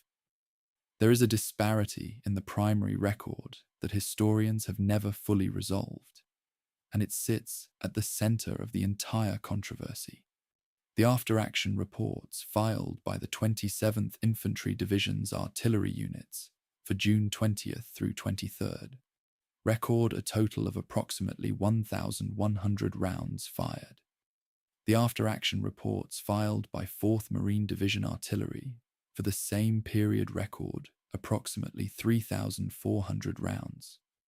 Holland Smith and his Marine staff cited this disparity as evidence of the Army Division's inadequate aggressiveness. Ralph Smith's defenders argued that the disparity reflected the different tactical situations of the two divisions, that the 27th was operating in terrain where massed artillery fire was ineffective and close infantry work was required, and that firing 3,000 rounds into the wrong terrain would have accomplished nothing except depleting the ammunition supply. Both arguments contain truth. The disparity is real. What it proves depends on which doctrine you were trained in, which is precisely the problem. I want to be careful here about the temptation to assign a clear verdict, to say that one Smith was right and the other wrong, because the historical record doesn't support that kind of clarity. What the record does support is a more uncomfortable finding. The American military, in 1944, had built two separate institutional systems for developing and evaluating combat commanders, and it had then placed those two systems on the same battlefield without a shared framework for resolving the disagreements that were inevitable when they diverged. Ralph Smith was not incompetent. Due to the investigations and subsequent career assessments, he was reassigned to the European theatre as a liaison officer to the French army, and later headed the CARE organization, living to the age of 104, suggest a capable and professionally regarded officer. Holland Smith was not acting from personal malice. His after-action concerns about the 27th Division's performance are corroborated by multiple sources independent of the Marine institutional record. The relief was, in the most precise sense, a system failure wearing the face of a personnel decision. The Buckner Board's conclusion that the relief was technically lawful, but not justified by the facts as fully understood, was functionally a stalemate, and it was treated as such. General Marshall reviewed the findings and concluded that no further action was warranted. Admiral King reviewed the same findings and agreed. The practical consequence was that Holland Smith retained his command and Ralph Smith was quietly transferred, which in terms of institutional incentives sent a fairly clear message about which services' standards would prevail in future joint operations. Whether that message was the right one is a question that military historians have been arguing about since 1944 and are still arguing about in the analysis of joint force doctrine today.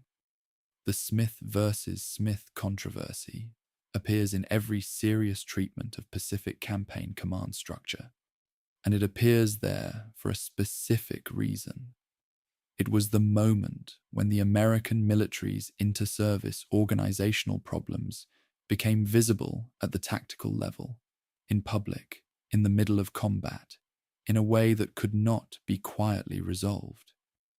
What the controversy obscures, and this is the part that bothers me most about how it's usually told, is that while Holland Smith and Ralph Smith were generating the controversy that would consume senior military attention for the next 3 months, soldiers and Marines on the line at Purple Heart Ridge were dying at rates that neither commander could fully control, regardless of the pace of advance. The 27th Infantry Division suffered approximately 1,600 casualties between June 20th and June 30th.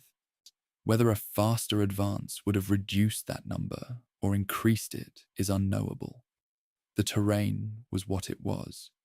The Japanese defensive preparation was what it was. The argument about institutional doctrine was real and consequential, but it was also, in some fundamental sense, conducted in offices and after-action rooms, while the people it was supposedly about were lying in ravines. The relief of Ralph Smith is often described as the Battle of the Smiths, which is a clever formulation and a misleading one. There was no battle between them. There was a decision made by one man with authority over another, followed by a cascade of institutional reactions that played out over months and across multiple levels of command.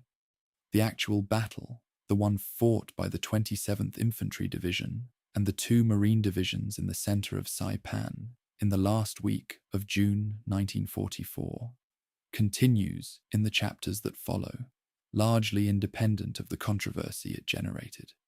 That independence is itself a kind of evidence.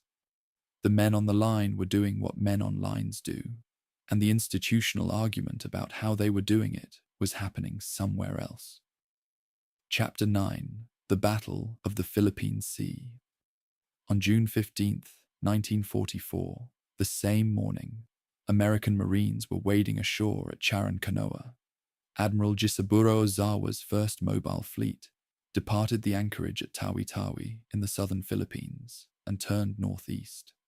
Ozawa commanded 9 aircraft carriers, 5 battleships, 13 cruisers, and 28 destroyers, the largest carrier force Japan had assembled since Midway. He had approximately 430 aircraft embarked, crewed by aviators who were, on average, far less experienced than the men who had flown from those same carriers at Pearl Harbor and Coral Sea. The Japanese naval aviation training program had been consuming aircraft and qualified instructors at a rate the program could not sustain since 1942. The attrition of experienced aviators at Midway, the Coral Sea, and the extended Solomons campaign had created a situation in which the men now flying from Ozawa's carriers had an average of roughly 6 months of flight training, compared to the 2 years that pre-war Japanese naval aviators had routinely completed. The Americans facing them had been flying operationally for longer, in more varied conditions, in aircraft, specifically the Grumman F-6F Hellcat, that had been specifically engineered to outperform the Zero at the altitudes and speeds at which Pacific carrier combat was now being conducted. Ozawa's plan, Operation A-Go, was built around a tactical innovation that he believed would compensate for his pilots' inexperience. Japanese carrier aircraft had a longer operational range than American carrier aircraft. Ozawa intended to launch his planes from outside the range of American fighters, strike the American fleet, land at the Guam and Rota airfields for refueling and rearming, and then strike again on the return flight. This shuttle bombing concept was geometrically elegant and operationally catastrophic. It failed for 3 reasons. American submarines had found Ozawa's fleet 2 days before the battle. The Guam and Rota airfields had been suppressed by American airstrikes and were not functional for the recovery operation.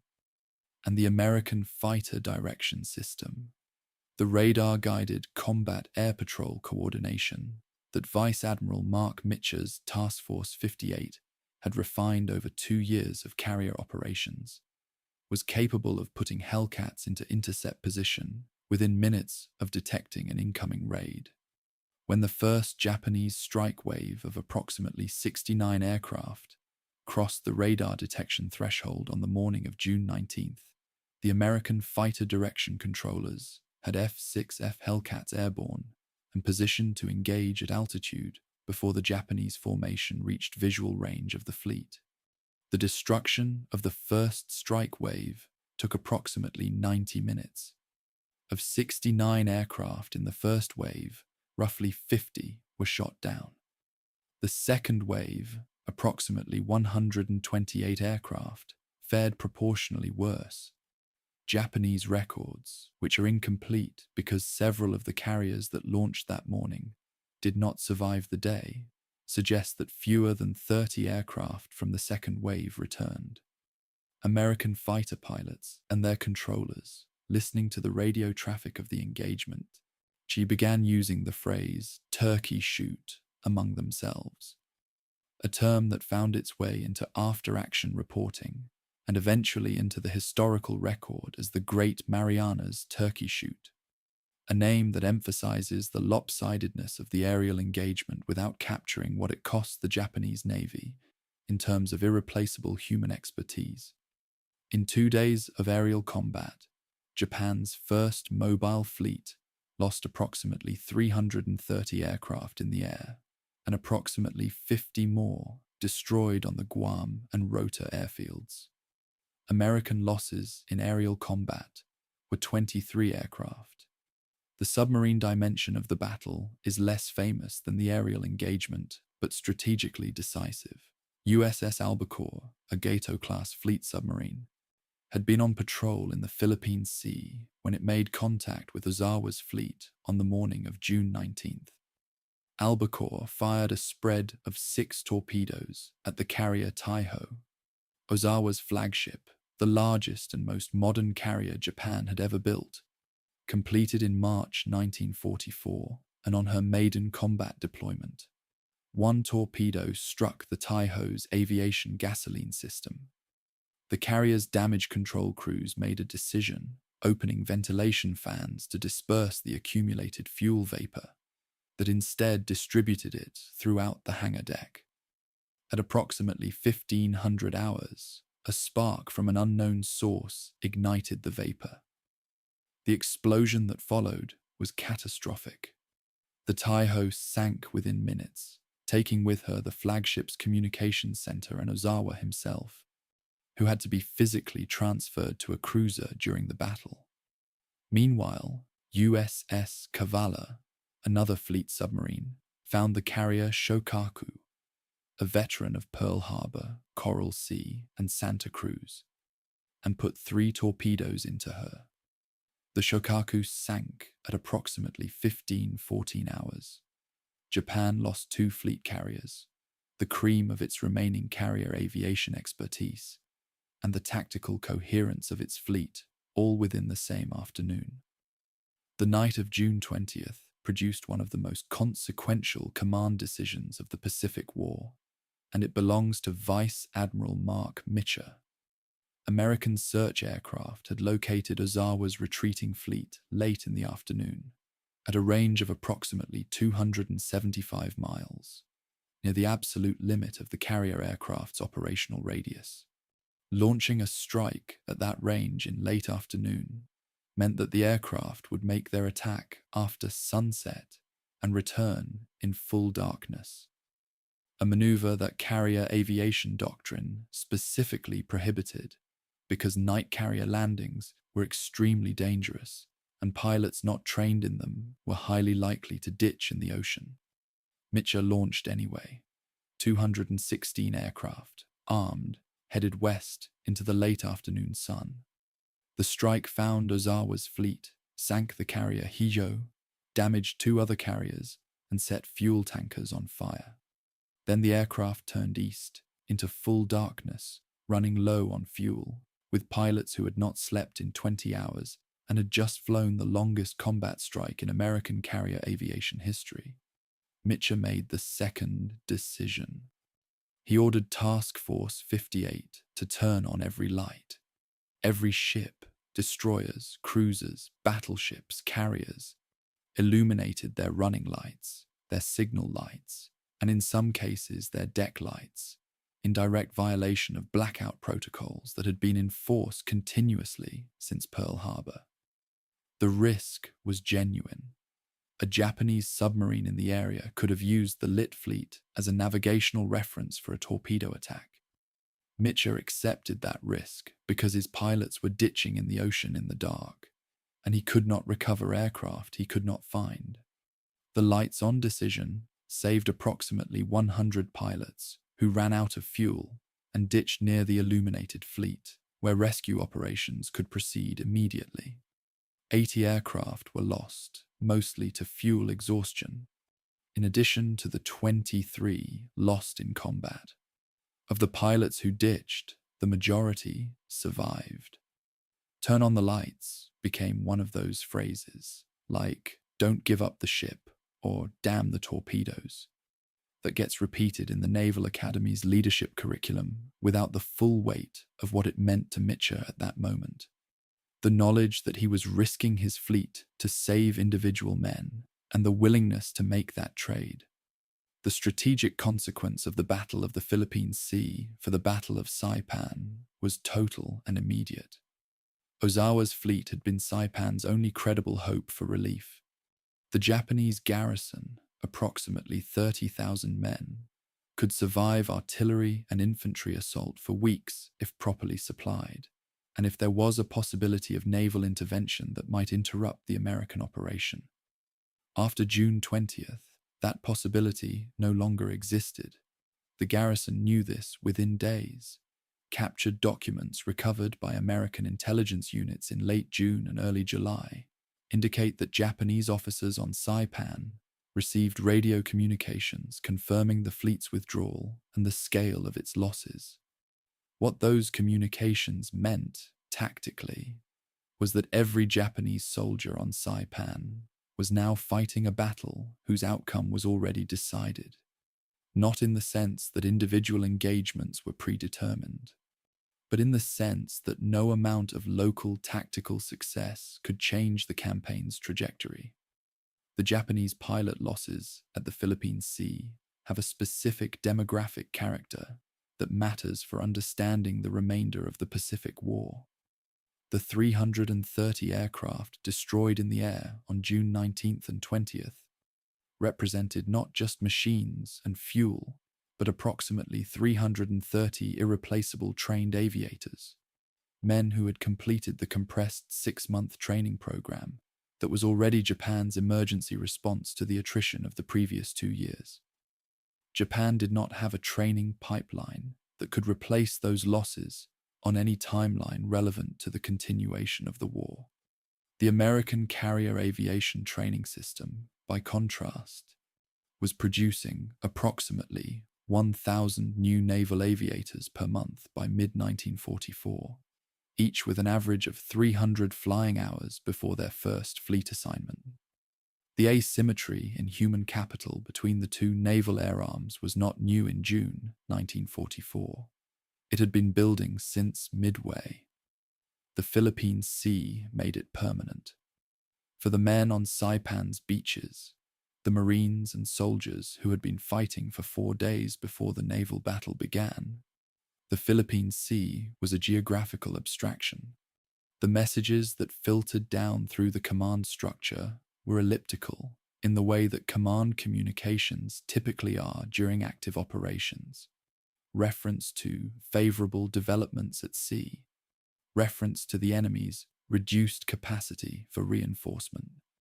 Nobody told a rifle company what had happened to Ozawa's fleet in the specific terms that a post-war reader can access, but the practical effect was visible within a week. The pace of Japanese resupply drops from aircraft decreased sharply. The volume of radio traffic intercepts from the Japanese garrison changed in ways that signals intelligence analysts found significant, and the quality of Japanese counterattack coordination in the last 2 weeks of June deteriorated in ways that, in hindsight, should reflect a command structure that had absorbed the news from the Philippine Sea and adjusted its operational expectations accordingly. I have spent time with the records of Task Force 58's combat action reports from June 19th and 20th, and what strikes me most is not the numbers. The 330 aircraft, the 2 carriers, the 23 American planes, but a single notation in the report of the fighter direction officer aboard USS Lexington. After describing the second wave engagement, in which his controllers had managed the intercept of approximately 128 Japanese aircraft, with approximately 60 Hellcats, the officer wrote, "Control was maintained throughout. No wave reached the fleet." 7 words. No wave reached the fleet. That is the whole battle. She compressed into the administrative language of a man who had just conducted, in real time, the most complex radar-controlled aerial engagement in naval history, and whose after-action documentation reflects the discipline of someone who has been trained to report events, not to celebrate them. Chapter 10. Mount Tapochau. Mount Tapochau stands at the center of Saipan, both geographically and militarily. Its summit reaches 1,554 feet above sea level, the highest point in the Mariana Islands. And from that summit, on a clear day, in 1944, an observer with a standard field telephone and a set of map coordinates could direct artillery fire against virtually any point on the island's 15-mile length. The Japanese understood this when they designed their defensive system. So the American planners understood it when they designed the operation. And the Marines of the 1st Battalion, 29th Marines, understood it in the most immediate possible way when they were given the objective of seizing it. The 29th Marine Regiment was a peculiar unit in the organizational history of the Pacific War. It had been activated in February 1944, specifically for the Marianas Campaign, and had trained for less than 4 months before loading onto transports at San Diego. Many of its men had combat experience from other units. The regiment itself, as a formed organization, had never been in a fight. Mount Tapochau would be its first and most consequential engagement. The approach to Tapochau took 3 days and approximately 3 miles of lateral movement. The direct route, straight up the western slope from the beachhead, was not viable because the Japanese had prepared it with interlocking fields of fire from positions in the cliff faces that could not be neutralized by artillery without destroying the terrain, features that provided cover for the attacking infantry. The 1st Battalion instead approached from the south and east, moving through a corridor of ravines and limestone outcroppings that offered partial concealment at the cost of navigation difficulties that, in the thick vegetation of the interior, amounted at times to near total disorientation. A first-person account preserved in the regimental history describes the terrain in terms that are striking for their precision. The jungle on the slopes was old-growth secondary growth over coral karst, which means the roots followed the rock fissures and the fissures followed no pattern a compass could help you with. You navigated by sound, artillery to the west, the sea to the east, and you hoped the sounds stayed consistent. They often didn't. Japanese defensive positions were sighted to deflect sound, and more than one patrol in the first 2 days of the approach reported hearing artillery fire from directions that made no topographic sense. By June 25th, the 1st Battalion had lost approximately half its effective strength, killed, wounded, and evacuated for heat casualties, and had not yet reached the summit. The word half requires some precision here. The battalion had landed on June 15th with approximately 910 officers and men. By the evening of June 25th, approximately 450 were present for duty. The losses were distributed unevenly across the battalion's 3 rifle companies, with one company, Charlie Company, having suffered the heaviest casualties during an assault on a ridge position on June 22nd that was ultimately abandoned because artillery support could not be sufficiently adjusted to neutralize the Japanese positions without endangering the attacking Marines. That abandoned assault is documented in the battalion's after-action report as Operation Against Hill 820-A aborted, which is the kind of notation that carries enormous weight for anyone who understands what an aborted assault means in terms of the men who participated in it and then had to be reorganized for a second attempt. The forward observer on Tapotchau during the final assault, his name appears in several accounts as Lieutenant Charles Stott, though the documentary record is inconsistent on spelling and rank, called approximately 347 fire missions from the summit and its approaches between June 26th and June 30th. Each fire mission required him to identify a target, estimate its coordinates relative to a known reference point, transmit a call for fire to the battalion fire direction center, observe the first rounds, adjust the fire based on the burst pattern, and then transmit a fire for effect command. The average time from call to fire for effect in a well-functioning artillery system is approximately 3 to 5 minutes. Under the communication conditions on Tapotchau, where radio transmission was intermittently blocked by the limestone terrain and wire communications had not been laid, the average was closer to 8 to 12 minutes. In those additional minutes, the target might move. It might be reinforced. The infantry might advance past it. Fire observation from an elevated position was and remains one of the most technically demanding tasks in ground combat, and the willingness of forward observers to conduct it from exposed summit positions under fire is a form of institutional courage that rarely receives the narrative attention given to infantry assaults. The artillery effectiveness data from Tapotchau is one of the few places in the Saipan record where the tactical value of terrain can be quantified with reasonable precision.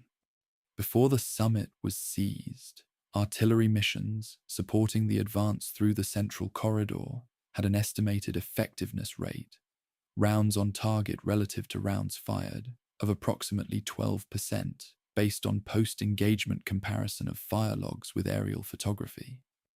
After June 26th, when the summit observation post became operational, the effectiveness rate for the same corridor rose to approximately 40%. 6,200 rounds were fired in support missions from the Tapotchau observation post during the last week of June. At the pre-summit effectiveness rate, so achieving the same target destruction would have required approximately 20,000 rounds, a weight of approximately 1,000 tons of additional ammunition that would have needed to be moved from ships to shore to firing positions while the supply chain was already at the margins of its capacity.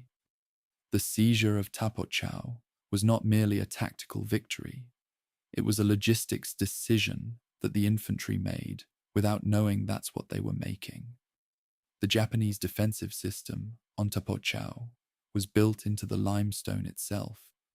The mountain's summit and upper slopes contain an extensive network of natural caves, enlarged and interconnected by Japanese engineering units over the preceding months. The caves served multiple functions. They housed command posts, ammunition storage, medical facilities, and defensive fighting positions that could be sealed from the exterior while remaining connected to adjacent positions through interior passages. American infantry clearing operations on the summit took 4 days after the initial seizure because each cave system required individual treatment. Grenades, flamethrowers, and direct fire weapons in close coordination, in spaces where the effective range of a rifle was sometimes less than 15 feet. The technical challenge of cave clearing in volcanic limestone terrain was sufficiently unusual that the Marine Corps subsequently developed a formal doctrine document based on the Tapotchau experience. That document, circulated within the amphibious training establishment in late 1944, influenced the approach used on Iwo Jima and Okinawa.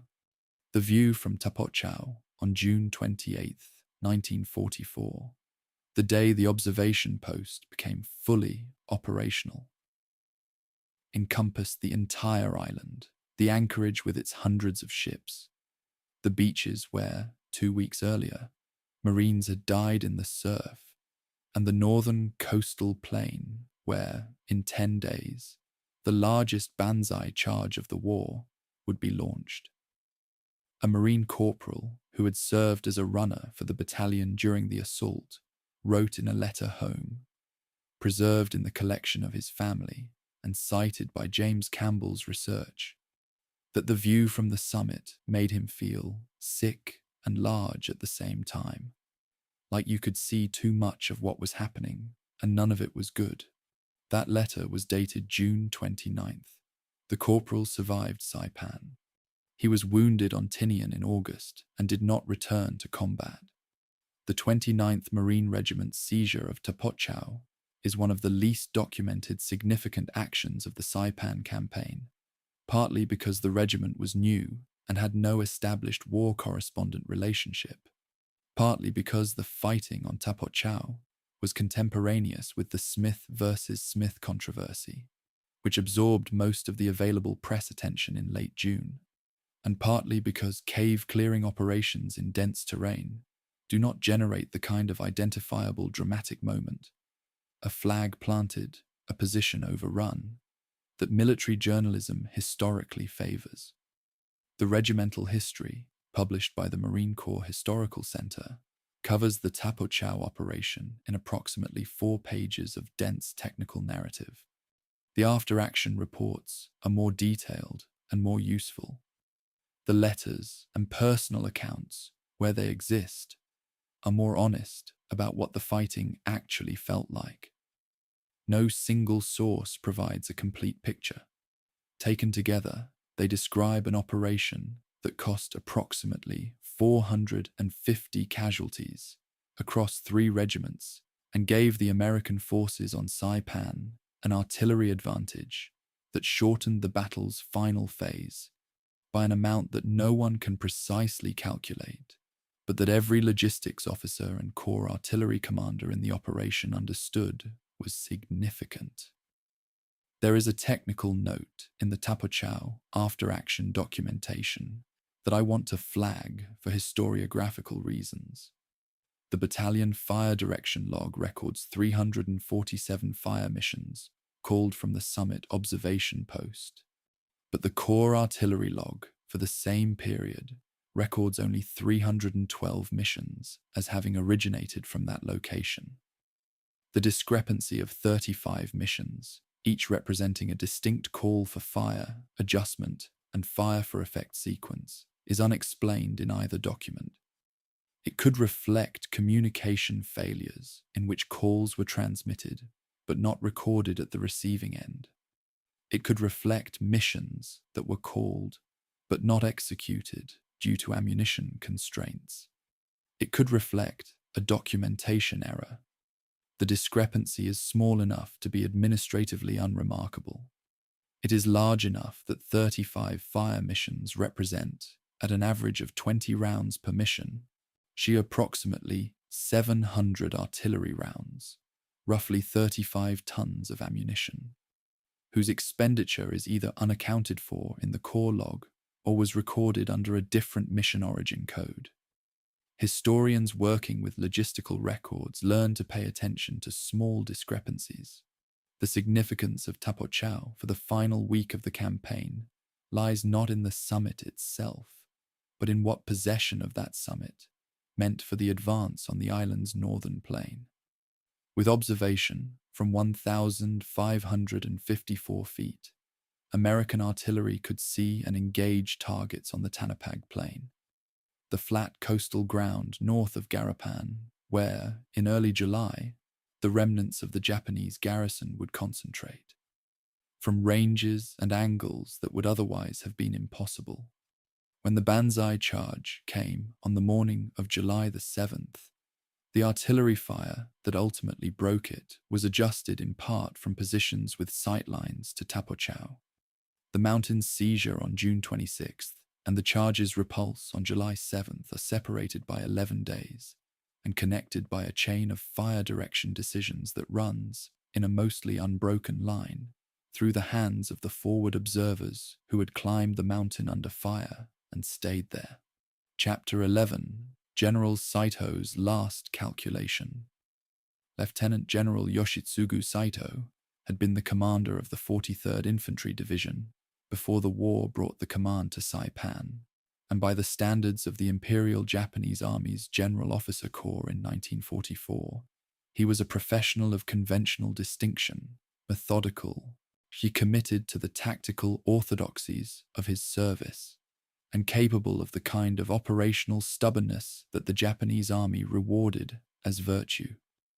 He was 63 years old in the summer of 1944.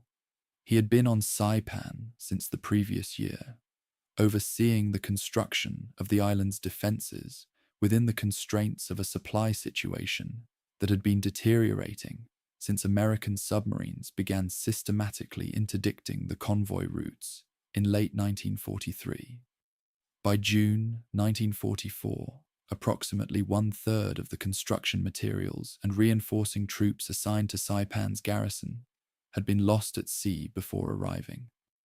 The fortress that Saito commanded was, in a precise technical sense, unfinished, a defensive system designed for 30,000 men that had been built with the resources available for 20,000, spread across terrain whose natural advantages partially compensated for the infrastructure gaps, but could not, in the end, compensate for the absence of naval and air support that the original defensive concept required. Saito's tactical options after the fall of Aslito Airfield on June 18th were constrained in ways that a Western military framework doesn't easily capture. The Imperial Japanese Army's operational doctrine in 1944 included the concept of gyokusai, translated variously as shattered jade or honorable death, which described the organized destruction of a force in circumstances where tactical withdrawal was either impossible or strategically meaningless. Gyokusai was not suicide in the Western clinical sense. It was a doctrinal concept that acknowledged the possibility of a situation in which a garrison's value to the broader war effort was maximized not by continued defense, but by the maximum possible infliction of casualties on the attacker before the force's elimination. The distinction matters for understanding Saito's decision-making in the last 2 weeks of the battle. He was not, by the lights of his own military culture, making irrational choices. He was executing a doctrine imperfectly, with diminishing resources and a staff that was itself operating under the kind of command communication failures that cascade when a defense collapses inward. The specific challenge Saito faced from late June onward was spatial. The American advance, assisted by the artillery observation from Tapochau, was systematically compressing the remaining Japanese-held territory from 3 directions simultaneously. The 2nd Marine Division pressed from the west, the 4th Marine Division from the southeast, and the 27th Infantry Division, reorganized after the relief of Ralph Smith and now under the command of Major General Sandiford Jarman, later replaced by Major General George Greiner, pressed through the Central Corridor. By June 30th, the Japanese-held area of Saipan had been reduced to roughly the northern quarter of the island.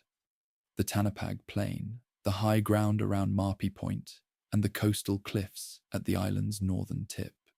Saito's effective combat strength at that point was approximately 4,500 to 5,000 men capable of organized resistance, against an American force of approximately 35,000 effective troops, a ratio of roughly 7-to-1, in terrain that no longer offered the Japanese defensive advantage of the southern fortifications.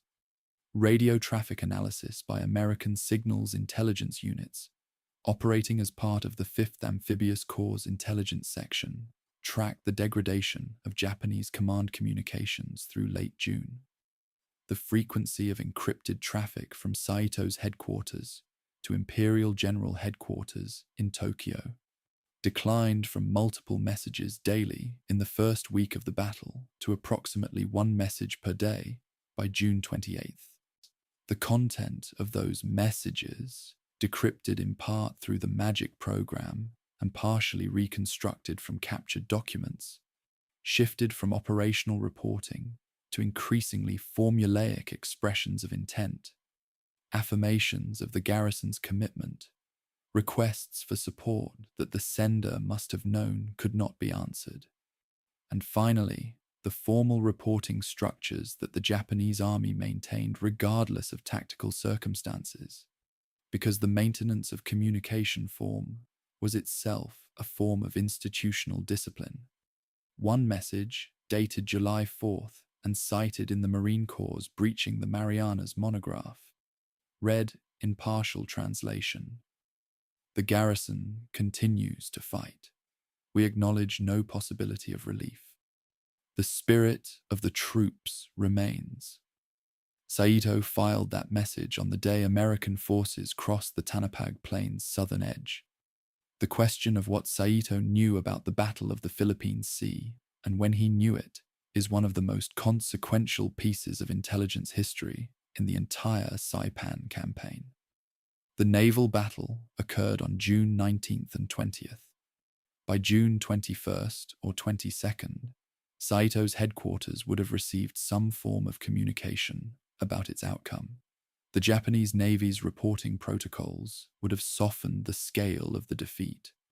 Official communications from Imperial General Headquarters tended to minimize bad news while still conveying the essential operational fact. But the meaning would have been clear. The fleet was not coming.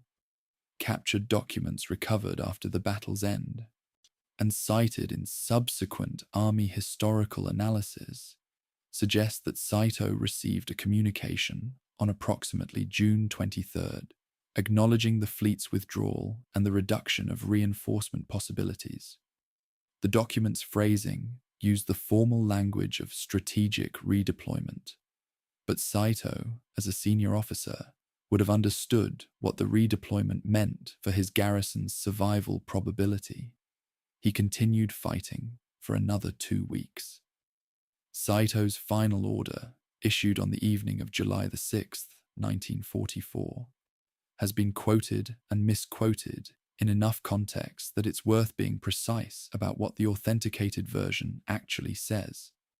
The order, as reconstructed from Japanese prisoner of war accounts and partially recovered documents, directed surviving military personnel to counterattack with all available weapons at dawn on July the 7th near Tanapag Harbour on the island's northwest coast. The order included a passage addressed to the garrison's civilian population that used the word gyokusai in its formal sense, and that passage has been interpreted, both in contemporary American reporting and in subsequent historical analysis, as directing civilians to participate in the attack or to commit suicide rather than surrender. The interpretation is not entirely wrong, but it is not entirely accurate either. The imperial rescript issued by the Hirohito government in June 1944, distributed to garrison commanders throughout the Pacific, did use language encouraging Japanese civilians in occupied territories to choose death over capture. Whether Saito's specific order amplified that language or merely transmitted it is unclear from the documentary record. I want to be deliberate about the distinction between the doctrinal framework and the civilian deaths that followed, because conflating them produces a false clarity about causation. Japanese civilians died at Marpi Point in the days following the Banzai charge, between several hundred and several thousand, with estimates varying widely in the sources, and the circumstances of those deaths ranged from direct command pressure to fear of American forces based on propaganda, to the transmission of panic through a civilian population that had watched 3 weeks of combat and had no framework for evaluating the reality of American treatment of surrendered Japanese. Some civilians jumped from the cliffs at Marpi Point after watching soldiers do so. Some were killed by soldiers who interpreted the Gyokusai doctrine as applying to civilians. Some surrendered to American forces despite pressure not to. The record is not uniform. It is not, in other words, a simple story of command authority producing a predictable civilian outcome. It is a story of a doctrine designed for soldiers being applied, partially, inconsistently, and with lethal effect, to a civilian population that had never been trained in what the doctrine meant. By the evening of July the 6th, when Saito dictated his final order, his command post was in a cave in a hillside north of Garapan, approximately 2 kilometers from Tanapag Harbor. His effective staff had been reduced to a handful of officers. Communications to subordinate units were sporadic and in some cases impossible because the wire lines had been cut by American artillery and radio operators had been killed or their equipment destroyed. Saito's order was transmitted orally to the officers who were present and was supposed to cascade downward through whatever remained of the command structure. How much of it reached the approximately 4,000 men who participated in the attack the following morning, and in what form, is unknowable. After issuing the order, Saito consumed a ritual last meal with his remaining staff, recited traditional Japanese poetry. The accounts of this moment come from the few survivors who were present, and they agree on the poetry, though not on the specific verses, and then died by suicide, assisted by his adjutant, Vice Admiral Chuichi Nagumo. The naval commander on Saipan died separately on the same day. The island's 2 senior commanders were both dead before the attack they had ordered began. The Gyokusai concept, as a military doctrine, was formalized in the Imperial Japanese Army's regulations in ways that have no direct Western equivalent, though the concept of a final stand to the last man appears in military cultures across history. What made the Japanese application of it in the Pacific particularly significant for post-war military analysis was the scale at which it was implemented, not just on Saipan, but at Tarawa, Attu, Peleliu, Iwo Jima, and Okinawa, and the implications it created for the planning of Operation Downfall, the planned invasion of the Japanese home islands. The casualty projections that Secretary of War Henry Stimson reviewed in June 1945 and that President Truman received in various forms that summer were based in part on the pattern of Japanese garrison behavior that Saipan represented, a willingness to resist to virtual complete annihilation, extended through civilian populations who had been incorporated into the garrison's defense psychology. The numbers in those projections ranged from 250,000 to 1 million American casualties, depending on the assumptions about Japanese resistance density. Saipan was one of the primary data points from which those assumptions were derived. The historical literature on General Saito himself is thinner than his significance warrants. The Japanese records of the Saipan campaign are fragmentary. Most of the documents that would have been in his headquarters were either destroyed during the battle or lost when the command post was overrun. And the American accounts of Saito treat him primarily as a tactical obstacle rather than as an individual. He appears in the Marine Corps monograph, in captured document analysis, in prisoner of war accounts, and in the photographic record of his funeral, conducted by American military personnel on July 13th, 1944, with a degree of formality that was standard protocol for senior enemy officers. He was buried on the island. His decision to order the Gyokusai attack on July the 7th, rather than a general surrender, which, by early July, would have been the more logical tactical choice in Western terms.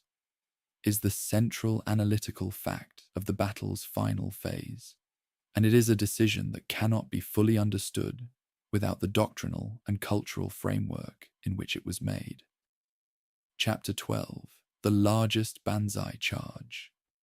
At approximately 0300 on the morning of July the 7th, 1944, an estimated 4,000 men, the remnant of the Japanese garrison of Saipan, supplemented by wounded soldiers who had left hospital positions, by support and administrative personnel who had never been intended as combat troops, and by an indeterminate number of civilians who had been caught up in the movement, crossed the Japanese line of departure north of Tanapag Harbor and began moving south toward American positions along the Tanapag Plain. The attack was the largest Banzai charge of the Pacific War by every measure. Number of participants, geographic scope, and the scale of the American response it generated. The units holding the American line at the point of attack were primarily from the 27th Infantry Division, the same division whose performance had generated the Smith versus Smith controversy 2 weeks earlier. Specifically, the 1st and 2nd Battalions of the 105th Infantry Regiment. The battalions were dug in, but thinly. Each occupied a frontage of approximately 1,000 yards, which for a battalion of approximately 700 effective men meant defensive density of roughly 1 man per yard of front, with no reserve line and limited wire obstacles. The first American notice of the attack came from listening posts approximately 300 yards forward of the main line of resistance. A sergeant's account, cited in the regimental history of the 105th Infantry and preserved in the Army's historical record, describes hearing a sound like a large crowd in the dark, getting louder, with individual voices becoming audible, shouting something I couldn't make out. The listening post team pulled back to the main line and reported. The battalion commander, Lieutenant Colonel William O'Brien, had approximately 15 minutes before the leading edge of the Japanese formation reached his position. He used 12 of those minutes to get every available weapon manned and to request artillery support from the Corps Fire Direction Center. The request was transmitted, so the Fire Direction Center was already receiving requests from multiple positions as Japanese probing attacks hit other sectors simultaneously. The first artillery rounds landed approximately 3 minutes before the main body reached the American wire. The fighting that followed lasted approximately 15 hours, from roughly 0300 to approximately 1800 on July the 7th. And the timeline requires that precision, because the Banzai charge is a phrase that implies a single, decisive moment, when the reality was a sustained, chaotic, and repeatedly reconfiguring engagement across roughly 2 miles of coastal plain. The initial penetration was deep. The Japanese overran the 1st Battalion's left flank within the first 30 minutes, killing or wounding approximately 125 men, and pushing through to the headquarters of the 105th Infantry itself, where the regimental staff, clerks, communications personnel, and the regimental commander's party fought with small arms to prevent the headquarters from being overrun. The 105th's Operations Sergeant, Technical Sergeant Thomas Baker, was already wounded when the headquarters position was threatened. He refused evacuation, fought until he was out of ammunition, and was found dead at his position the following morning.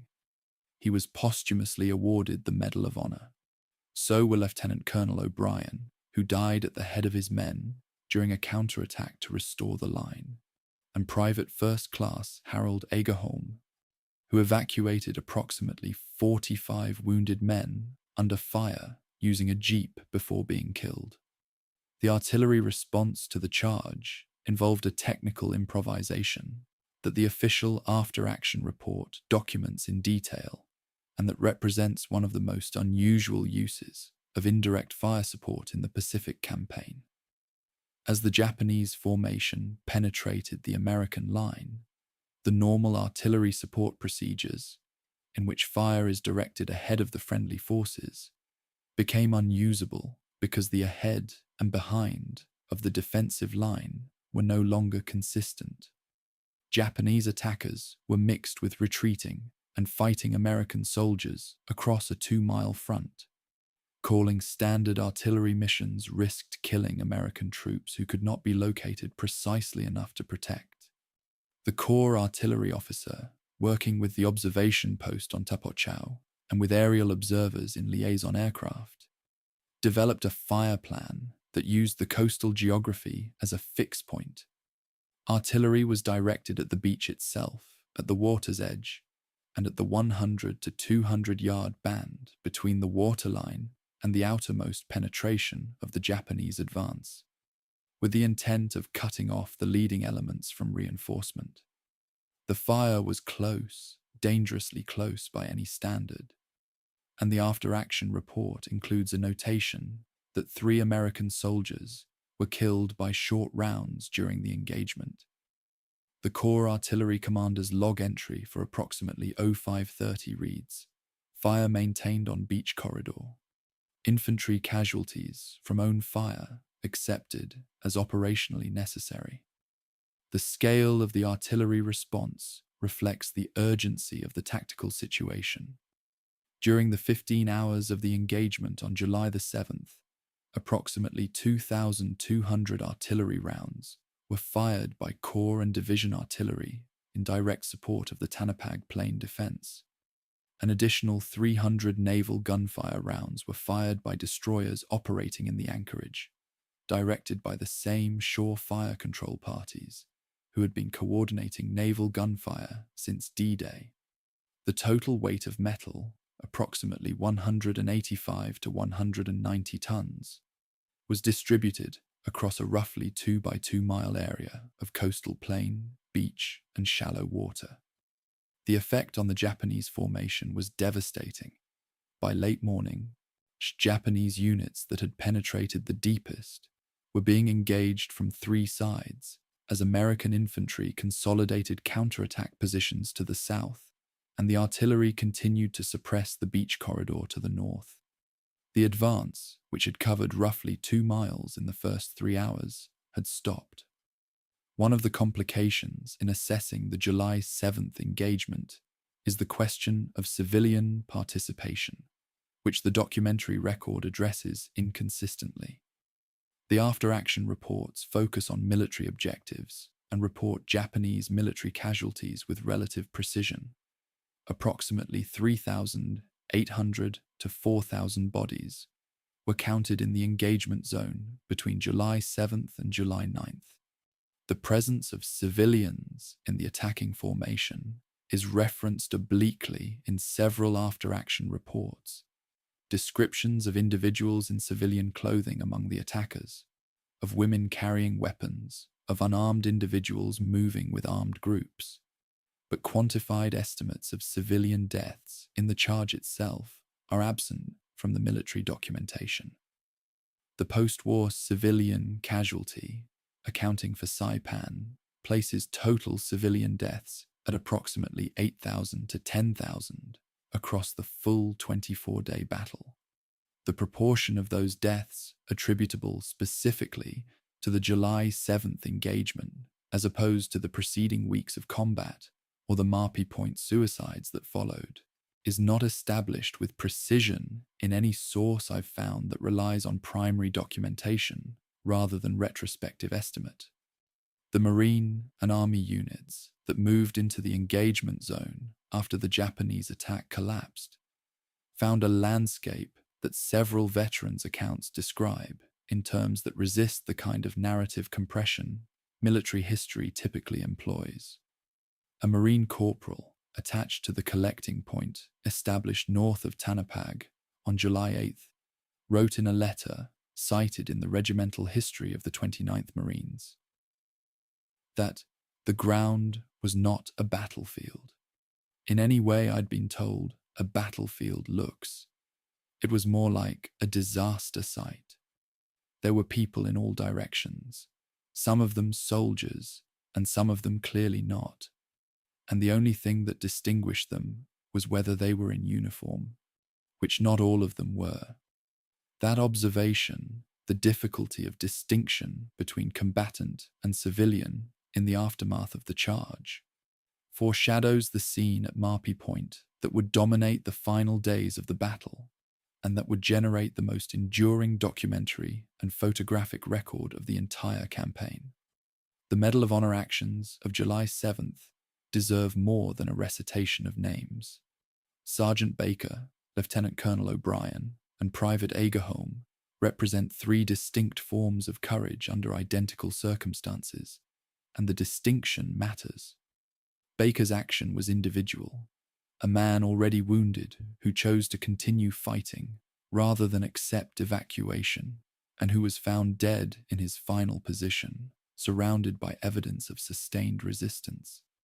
O'Brien's action was command courage, a battalion commander who led a counterattack at close range when the tactical situation required the commander's personal presence to restore unit cohesion.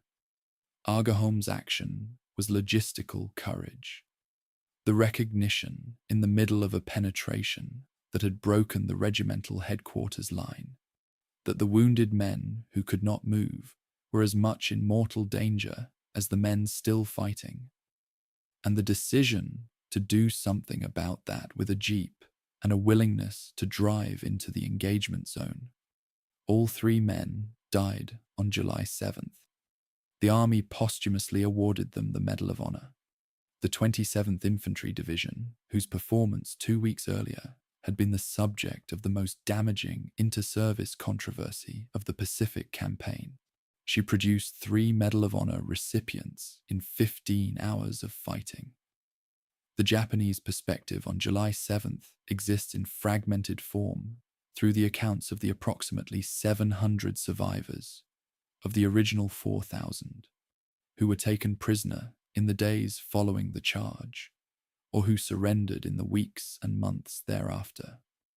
One account, recorded by American military intelligence interviewers and preserved in the records of the Pacific Ocean Area's Command, describes the experience of a corporal in the 17th Infantry Regiment who had entered the attack with a broken rifle. The bolt mechanism had jammed and could not be cleared, and who had carried it for the entire attack, not because he had been ordered to, but because to go without any weapon was more shameful than to go with one that didn't work.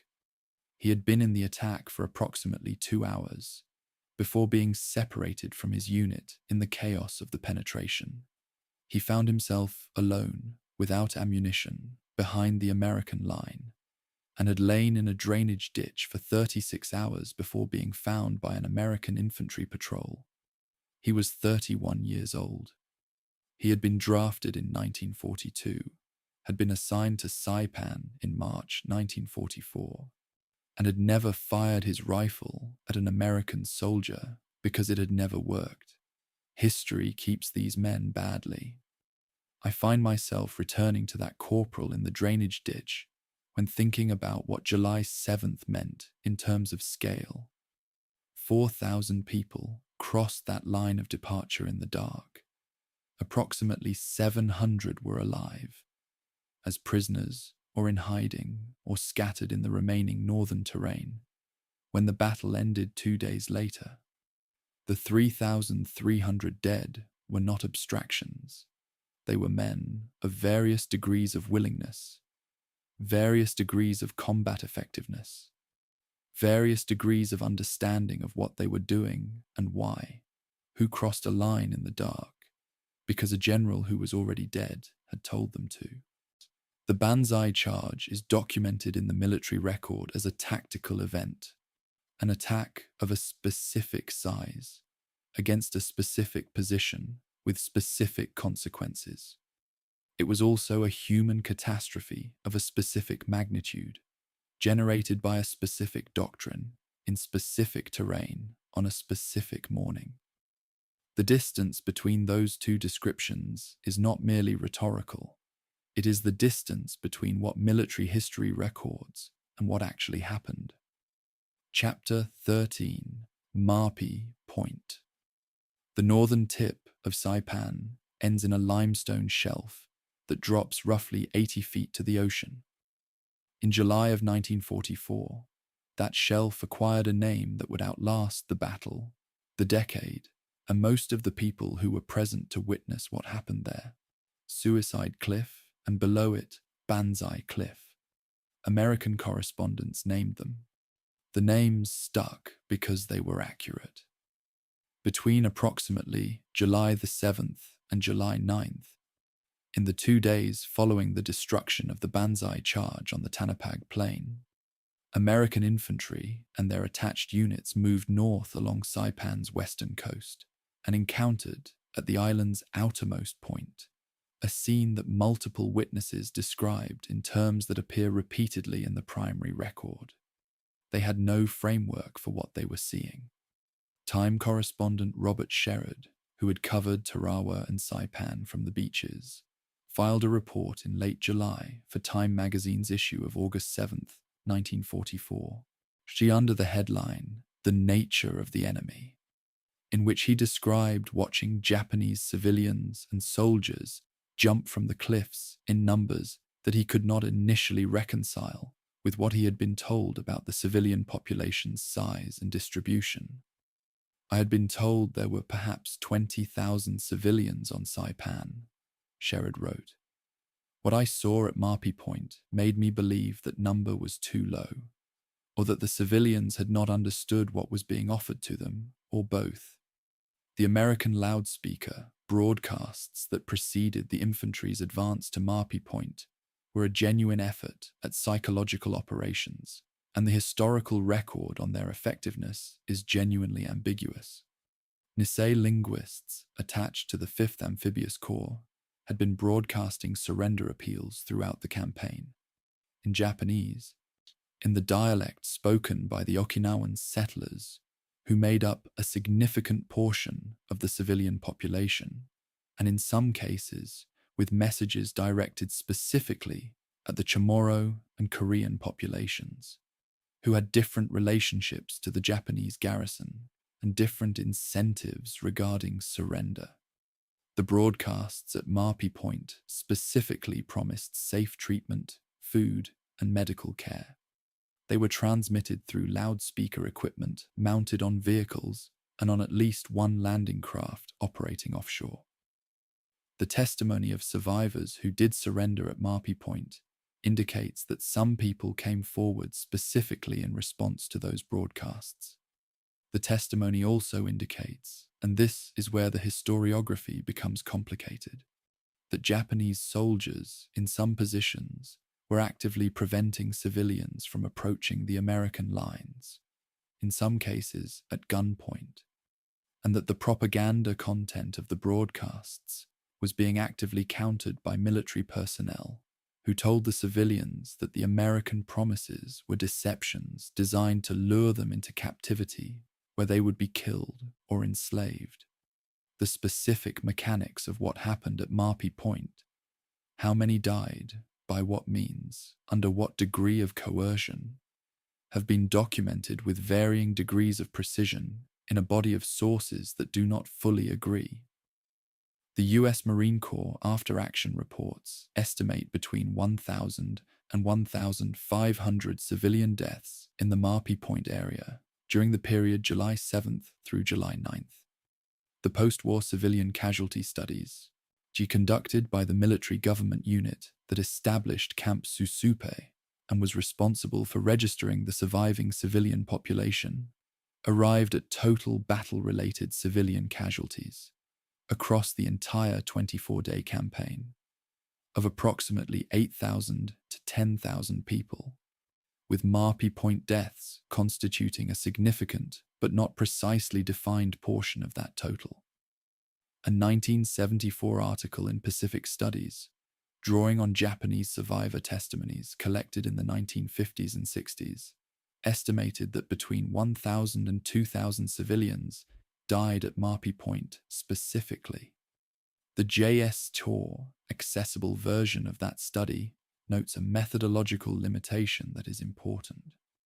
the survivor population available for interview was self-selected, she meaning that people who had survived in ways that were shameful within Japanese cultural norms, by surrendering, by being captured while wounded, by hiding, were underrepresented in the testimony pool. The photographic record from Marpi Point is extensive and has been widely reproduced, which creates its own historiographical problem. Several of the most reproduced photographs showing Japanese civilians in the water below the cliffs, American soldiers on the clifftop, and families in the moments before jumping, were taken by military photographers whose mission was documentation rather than journalism, but whose images were subsequently edited, captioned, and contextualized by organizations with institutional interests in particular narratives about the battle. And some photographs were suppressed at the time by military censors, who judged them too disturbing for domestic American publication. Others were released specifically to support public affairs messaging about the irrationality of Japanese resistance. The photographs do not lie about what they show, but what any individual photograph shows is a fraction of a continuous situation, and the selection of which fractions to release and which to suppress shaped the post-war understanding of Marpi Point in ways that are only partially recoverable from the archive. The American soldiers and Marines who witnessed the events at Marpi Point were, by the morning of July 8th, men who had been in continuous combat for 23 days. The exhaustion that surfaces in their accounts is not merely physical. It is the specific exhaustion of people who have reached the boundary of their capacity to integrate new information emotionally.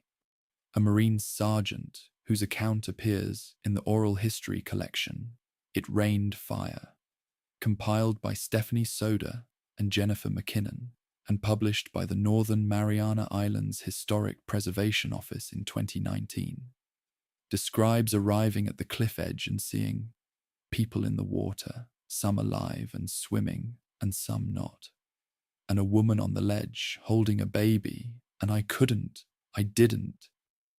And then the account breaks off and resumes with a description of the loudspeaker equipment being brought forward. That syntactic break, the interrupted sentence, appears in the oral history transcript as written, because the transcribers preserved the gap. It is one of the most honest moments in the entire documentary record of the battle.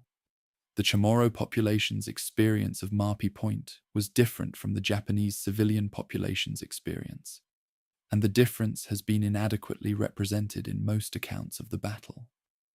Chamorros, the indigenous people of the Marianas who had been living under Japanese administration since 1914, and under active occupation since the Japanese garrison reinforced in 1943, were generally treated by American forces as friendly, or at least as distinguishable from the Japanese civilian population, and they were encouraged to approach American lines from the first days of the campaign. The It Rained Fire oral history collection, which is the most systematic collection of Chamorro testimony from the battle period, she includes accounts of Chamorro families who hid in caves during the American advance, emerged to surrender, and were fed and assigned to what would become Camp Susupe within hours. Those experiences were not universal. Some Chamorro civilians were killed in the crossfire of the advance, and the oral histories include accounts of near misses and deaths. But the structural situation of the Chamorro population at Marpi Point was different from that of the Japanese settlers, who had no prior relationship with American forces, and whose primary cultural reference for American intentions came from the Japanese garrison's propaganda. The Korean laborers on Saipan, approximately 2,000 to 3,000 at the start of the battle, she brought to the island by the South Seas Development Company and by Japanese military construction programs, occupied a third structural position that is the least well documented in the English language record. Korean laborers were not Japanese citizens, had not come to Saipan voluntarily, in most cases, had complex and often hostile relationships with the Japanese military personnel under whom they worked, and had no obvious cultural or political affiliation with the Japanese resistance. Some Koreans sought American lines early in the campaign. Some were prevented from doing so by Japanese soldiers who feared they would provide intelligence. Some were killed by Japanese soldiers during the collapse for precisely that reason. The American after-action documentation counts Koreans in the civilian internment statistics at Camp Susupe. Approximately 1,350 Koreans were registered at the camp.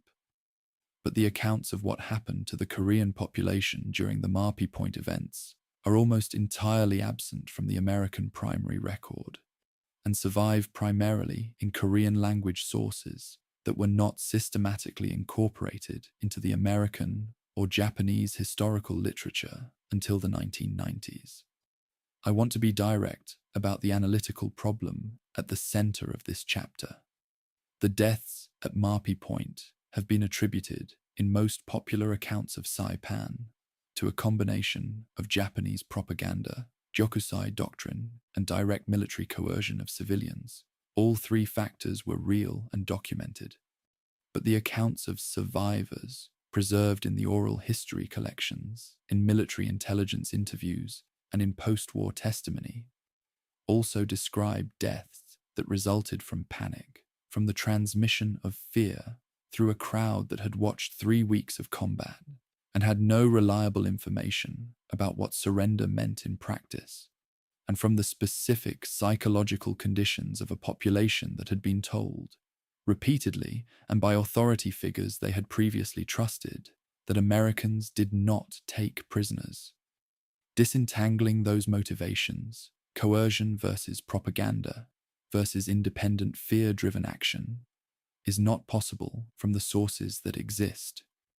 The deaths at Marpi Point were caused by the war in the fullest sense, by the decision to invade, by the decision to resist, by the propaganda that preceded both decisions, and by the specific conditions of Saipan's terrain and population that gave all of those decisions their particular lethal expression.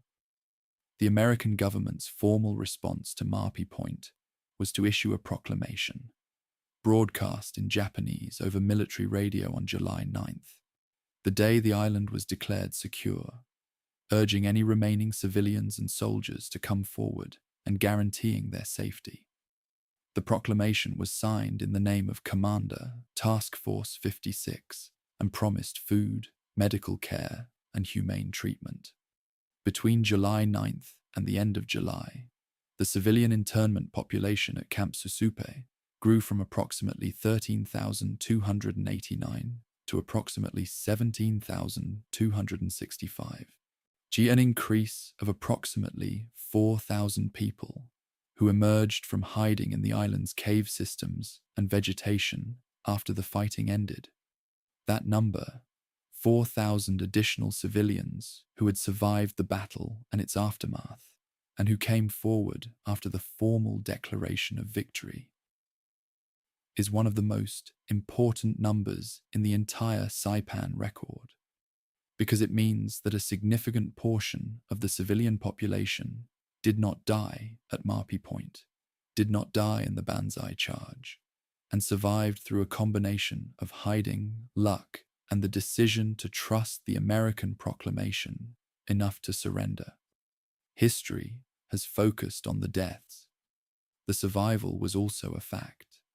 The memorial landscape at Marpi Point today includes monuments erected by Japan, by the United States, and by the government of the Commonwealth of the Northern Mariana Islands, and the 3 sets of monuments embody 3 different narratives about what happened there.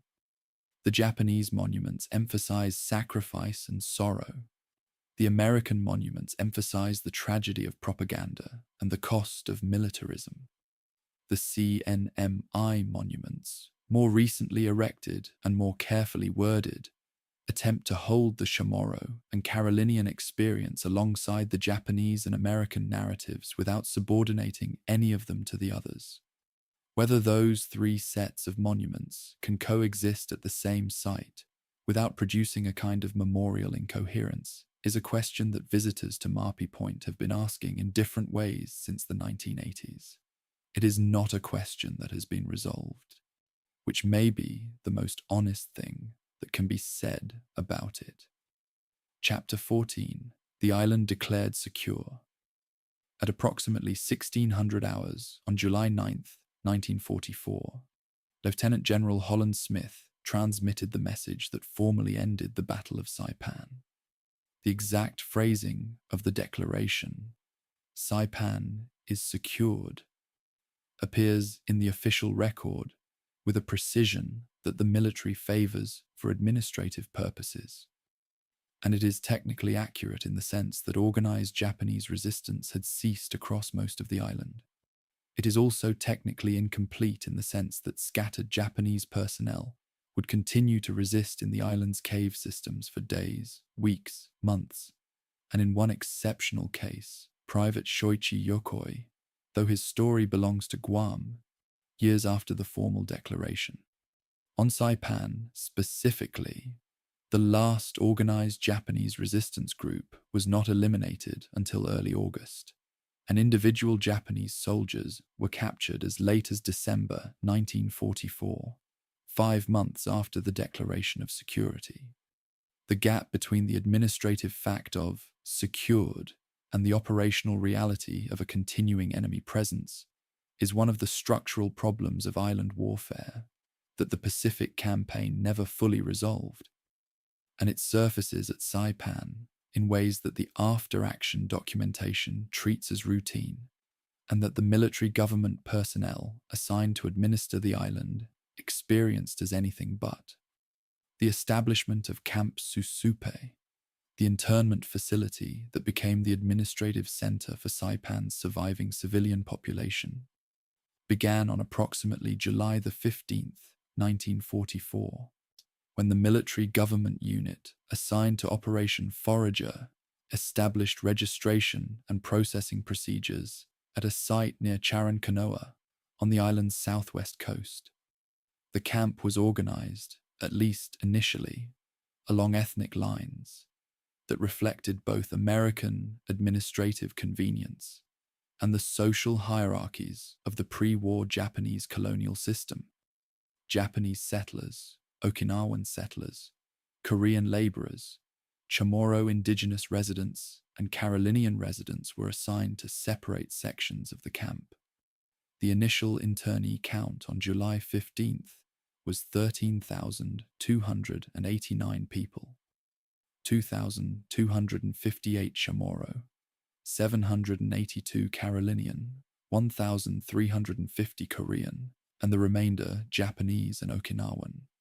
The It Rained Fire oral history collection notes that the camp expanded rapidly as people emerged from hiding, reaching 17,265 internees by late July.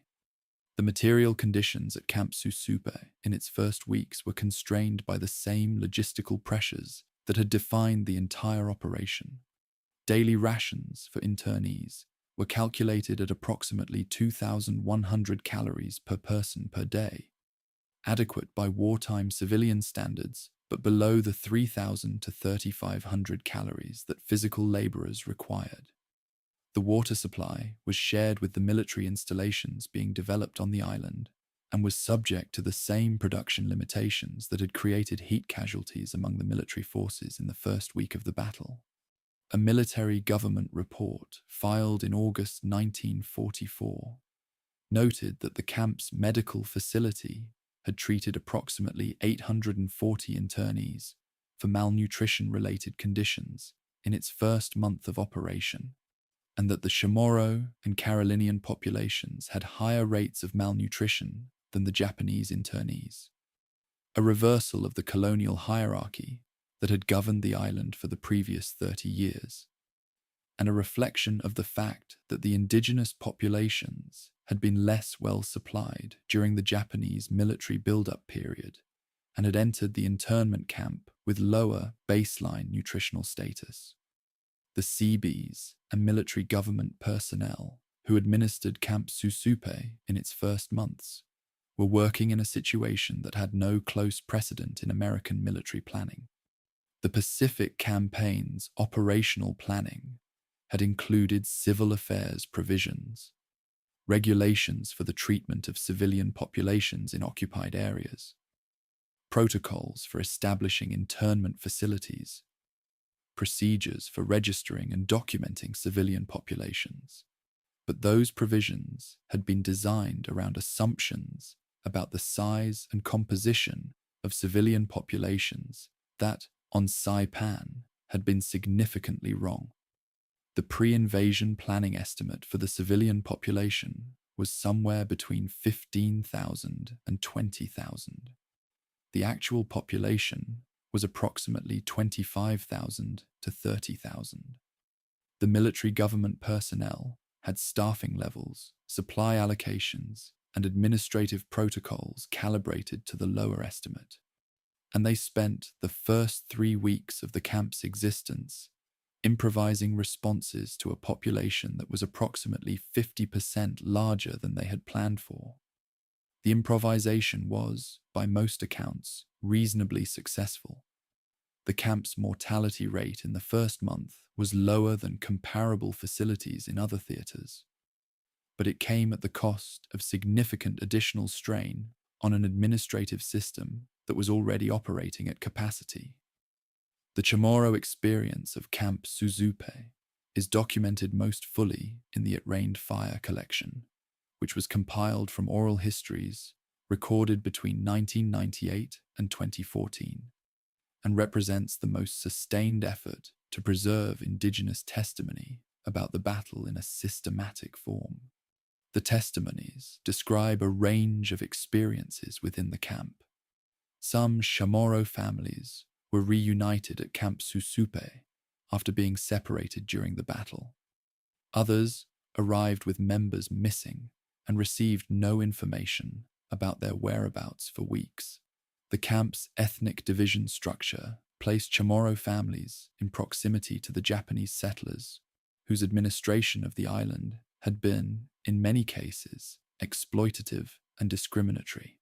And the oral histories include accounts of tension within the camp between those populations that the American military government personnel were largely unaware of or unprepared to manage.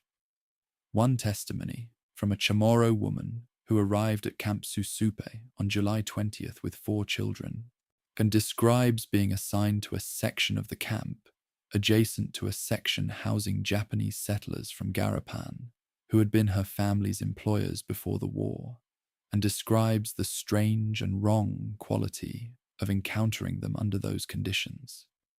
The reconstruction of Garapan, the island's main town, which had been virtually destroyed during the American bombardment and the subsequent weeks of combat, began almost immediately after the island's declaration as secured, driven by the Seabees and military government units, but dependent in large part on civilian labor recruited from Camp Susupe. Japanese and Okinawan internees with construction skills were employed in clearance and rebuilding operations. Chamorro internees were employed in agricultural and service roles. The payment system was minimal. The military government records cite compensation at approximately 5 cents per hour for unskilled labor. And the labor recruitment was in some cases compulsory, in the sense that internees who were medically able to work were expected to work, and those who refused could be denied supplemental rations. The post-war legal analysis of the Camp Susupe labor recruitment system concluded that it was within the technical bounds of the Geneva Convention provisions for prisoner labor, but the analysis was conducted by American military lawyers and has not been universally accepted by historians of the period. The Seabees' work on Esley Field, the former Japanese airstrip that had been seized on June 18th and repaired to operational status within a week, was continuing through July with a pace and urgency that the military government operations at Camp Susupe did not share. The strategic purpose of Saipan had always been the airfield, not the island itself, and by late July, the construction priorities reflected that clearly. The field was being expanded from a single runway, accommodating fighter aircraft, to a complex capable of handling the B-29 superfortress, which required a runway at least 8,000 feet long, with a load-bearing capacity far exceeding what the existing Japanese coral-based construction could provide. The first B-29 superfortress touched down at Isley Field on October 12, 1944, by which point the Seabees had been working on the expansion for approximately 3.5 months. The complexity of that engineering achievement, transforming a combat-damaged Japanese airstrip into a base capable of supporting long-range strategic bombing operations in approximately 100 days, is a story that the strategic bombing literature covers in terms of aircraft and missions, and largely ignores in terms of the 742 CB personnel who built it. I've spent time with the military government reports from Camp Susupe, and what strikes me is the administrative language in which human catastrophe gets processed.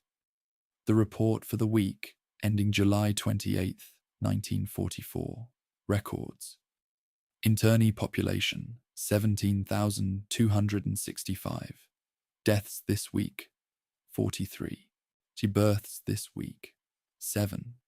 Medical cases treated 1,211. Labor details completed 12. Handicraft cooperative sales not yet established 43 deaths in a week, 7 births. The births don't appear in the narrative accounts of Saipan. The deaths appear as a statistical footnote. 7 children were born at Camp Susupe in the week of July 21st to 28th, 1944. Children whose first weeks of life were in an internment camp on an island that had been a battlefield 2 weeks earlier, administered by a military government that had not planned for their existence.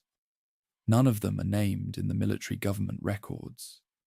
The July 9th declaration of Saipan as secured had consequences that extended well beyond the island's administrative future. The Fall of Saipan was interpreted in Tokyo as a strategic catastrophe of the first order, not merely the loss of a garrison, which had happened at Guadalcanal and Attu without producing political crisis, but the loss of the inner defensive perimeter, the zone that Imperial General Headquarters had publicly characterized as Japan's absolute last line of defense. The distance from Saipan to Tokyo was approximately 1,300 miles, within the operational radius of the B-29 superfortress, and the Japanese government had been aware since the previous year that American possession of the Marianas would create a direct threat to the home islands that could not be countered by existing air defense systems. The declaration of Saipan as secured on July 9th meant, in the most immediate strategic sense, that Japan's government faced a choice between a political reckoning and a military posture that could not be sustained. That reckoning was 9 days away. The human cost of Saipan, approximately 3,100 American dead, approximately 30,000 Japanese military dead, approximately 10,000 civilian dead, cannot be fully accounted for in the administrative language that the military uses to declare operations concluded. The declaration of July 9th closed the operation in the record. It did not close the island. The cave systems in the island's interior still held Japanese soldiers who would not surrender for months. The graves of the dead, Japanese, American, and civilian, were not systematically located and documented until well after the war. Camp Susupe's population would remain in internment until the island's formal civilian administration was re-established, a process that took years. The 43 people who died in the week ending July 28th did not die because Saipan was still being fought over. They died because the consequences of the battle's 24 days continued to ripple through the population of the island. long after the military had moved its attention north to Tinian and Guam. Chapter 15. Tojo Falls. On July 18, 1944, Prime Minister Hideki Tojo submitted his resignation to Emperor Hirohito. The resignation was accepted the same day. Tojo's entire cabinet resigned with him, ending an administration that had held power since October 18, 1941. The day, 9 weeks before Pearl Harbor, when Tojo had been appointed Prime Minister with a mandate to prosecute the war that his predecessor had been too cautious to commit to. The resignation was not spontaneous. It was the product of a political process that had been accelerating since the Fall of Saipan became certain in late June, and it involved the most senior figures of the Japanese state: the Lord Keeper of the Privy Seal, Marquis Koichi Kido, the senior members of the Supreme War Council, and, in the background, Emperor Hirohito himself, whose role in the resignation remains a subject of historical debate that the available sources do not fully resolve. What is not debated is the causal connection.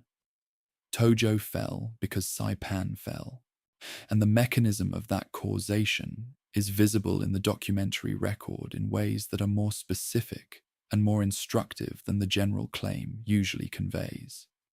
The political logic of the Tojo resignation begins with a specific claim that Tojo had made publicly and repeatedly during the previous year, in speeches to the Imperial Diet and in public communications.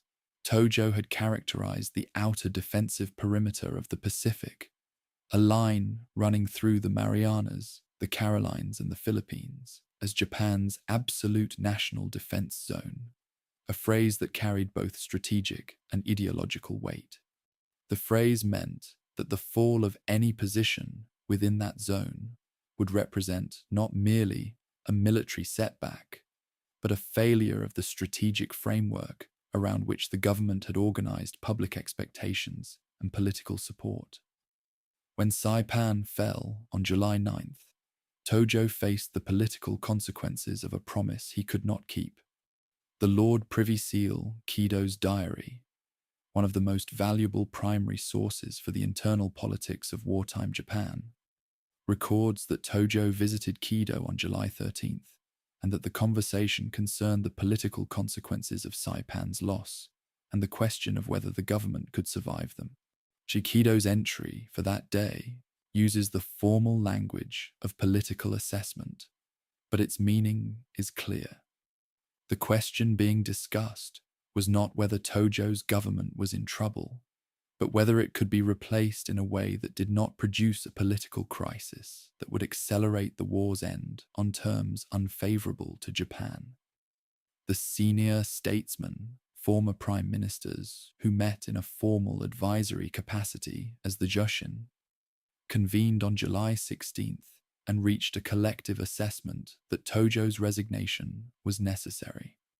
The Jushin included figures such as former prime ministers Hirota, Konoe, Okada, Wakatsuki, and Hiranuma, men who represented different factions of Japanese conservative politics, but who shared a reading of the strategic situation that was substantially more accurate than Tojo's public statements had acknowledged. The detailed record of the Jushin's July 16th meeting is fragmentary. The primary sources are post-war testimony from participants, Kido's diary, and some surviving internal documents. But the essential conclusion is recoverable. The Fall of Saipan had demonstrated that the absolute national defense zone was not defensible, that the war's current trajectory led to eventual American bombardment of the home islands, and that a government that had predicated its credibility on the zone's defense could not credibly manage the war's continuation. Tojo resigned 2 days later.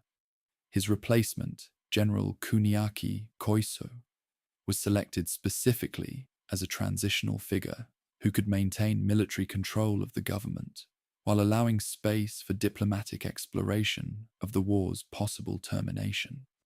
The New York Times coverage of Tojo's resignation on July 20th, 1944, reporting dated approximately 2 days behind the event due to transmission schedules, characterized it as the most significant political development in Japan since Pearl Harbor, and cited American strategic planners who interpreted the resignation as evidence that Japan's leadership understood the war's trajectory. That interpretation was partly correct and partly wishful. The Koizo government that replaced Tojo was not a peace government. It was a government that retained the military's structural dominance of Japanese politics and that continued the war under conditions that had not materially changed. What had changed was the political framework within which the war was being conducted, the absolute certainty of Tojo's public posture. We are winning, the defense zone will hold, sacrifice will be rewarded, gave way to a more ambiguous position in which the war's continuation was justified on terms that acknowledged difficulty without conceding defeat. The distinction mattered for the internal politics of the Japanese state. It did not immediately affect the operational situation. The Kido Diary's entry for July 18th, the day of Tojo's resignation, is one of those primary source documents that historians return to because it says more than its author intended. Kido was a careful diarist, trained in the bureaucratic precision of the imperial household, and his entries are typically formulated to document fact rather than express opinion. The July 18th entry records the formal exchange of resignation documents, the emperor's formal acceptance, and the procedural steps for the cabinet's dissolution. And then, at the end of the entry, Kido wrote a single sentence that falls outside the formal documentation. The loss of Saipan cannot be recovered. He did not elaborate. He did not need to. In the context of a diary kept by a man who had spent the previous 3 years managing the relationship between the imperial household and a government that was losing a war, it had started, that sentence contains the weight of everything that the formal documentation was designed to not say directly. The American public's reception of Tojo's resignation was complicated by the fact that it arrived simultaneously with news of heavy American casualties at Saipan. The War Department had been managing casualty reporting carefully throughout the campaign, and the public figures available in mid-July, released through the standard military press office channels, were below the actual numbers. The figure of 16,500 American casualties that appears in most post-war summaries was not publicly available in full in July 1944. The released figures were lower, and the discrepancy between released and actual numbers would not be fully resolved in the public record until post-war. The juxtaposition of Tojo's fall with American casualties created a specific public affairs challenge, celebrating the political consequence of a victory that had cost more lives than the official figures acknowledged required a careful handling of the scale of the cost. Robert Sherrod's Time reporting navigated this problem by focusing on the military's professional conduct rather than the casualty figures, an editorial choice that was consistent with wartime censorship guidelines, and that produced coverage that, read today, has a slightly shifted center of gravity relative to the full picture. General Tojo's personal trajectory after the resignation traces an arc that the post-war literature has documented thoroughly without entirely settling. He attempted suicide in September 1945, shortly after the Japanese surrender, by shooting himself in the chest with a pistol. He survived, was nursed back to health by American military doctors, was tried before the International Military Tribunal for the Far East, and was executed by hanging on December 23, 1948. The trial record, which runs to thousands of pages, addresses the question of his personal responsibility for the war's conduct, including the treatment of prisoners and civilians in occupied territories. The tribunal's verdict was death. The historical assessment of Tojo's role has been complicated by subsequent scholarship on the structure of Japanese military decision-making, which suggests that personal agency at the prime ministerial level was more constrained by institutional and factional pressures than the tribunal framework assumed. This is not an exculpatory argument. It is a structural one, and it matters for understanding why the Tojo resignation, which looked from the outside like a decisive political event, produced so little immediate change in the war's operational trajectory. The connection between Saipan's fall and Japan's eventual surrender is often stated in the language of inevitability. Saipan made the atomic bomb decision possible, or Saipan opened the road to Tokyo. And those framings contain truth, but compress the actual causal chain in ways that misrepresent the complexity of the 1944 to 1945 decision-making process.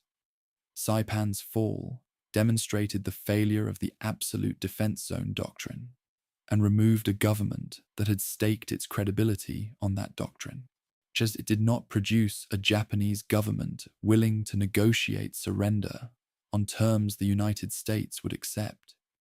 The Koizo government explored diplomatic channels, primarily through Soviet intermediaries, whose neutrality agreement with Japan remained in force.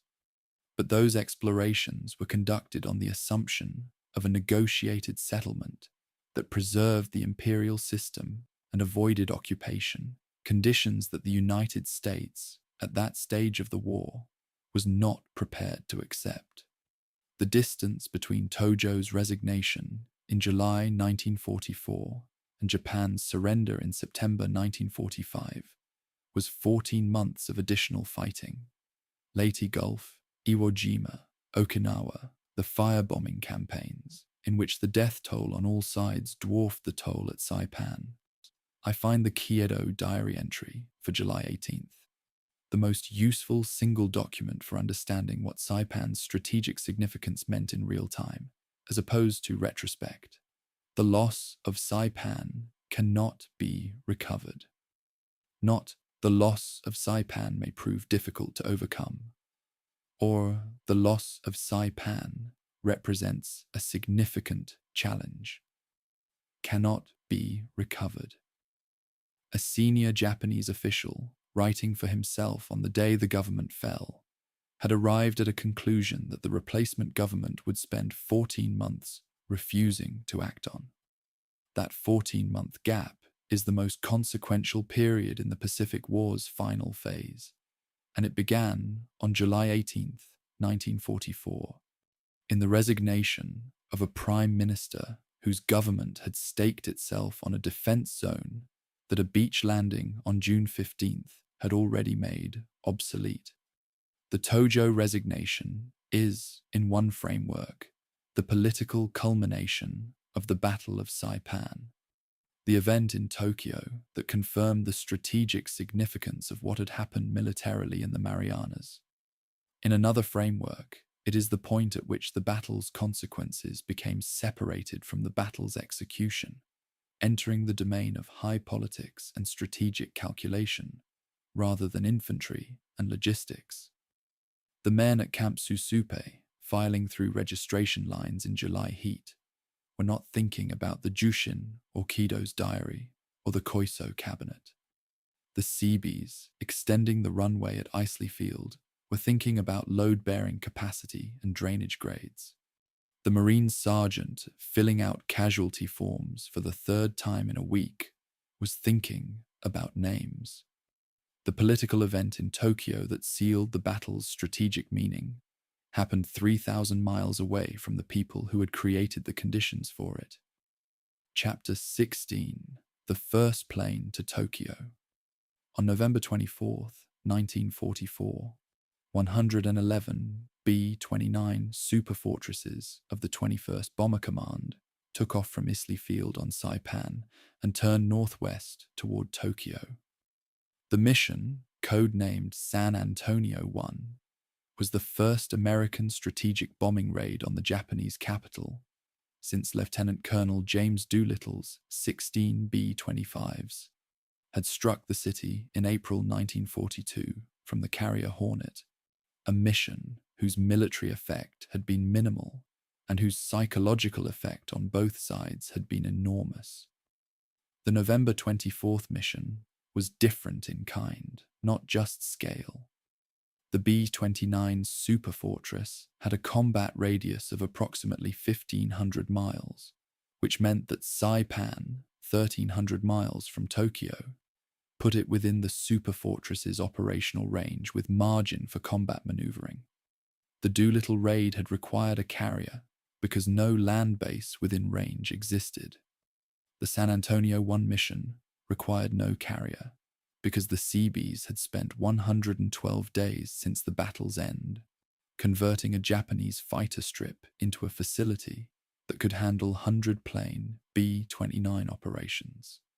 The geometry of the Pacific War had changed in a way that was, in the most literal sense, architectural.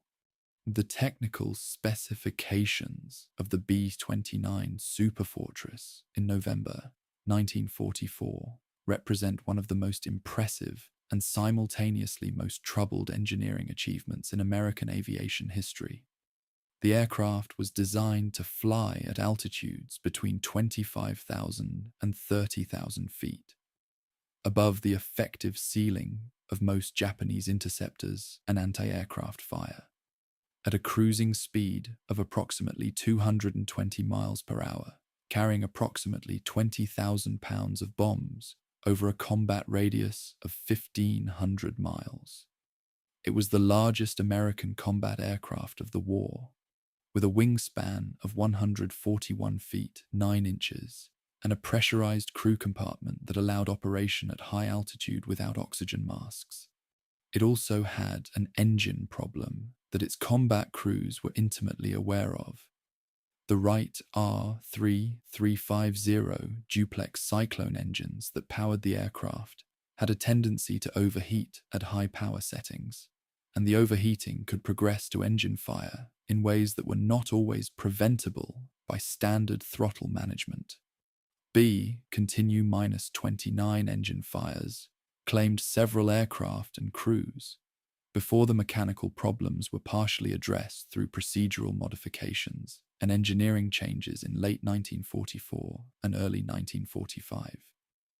The crews who flew San Antonio, why knew this? They flew anyway. Search B-29 first.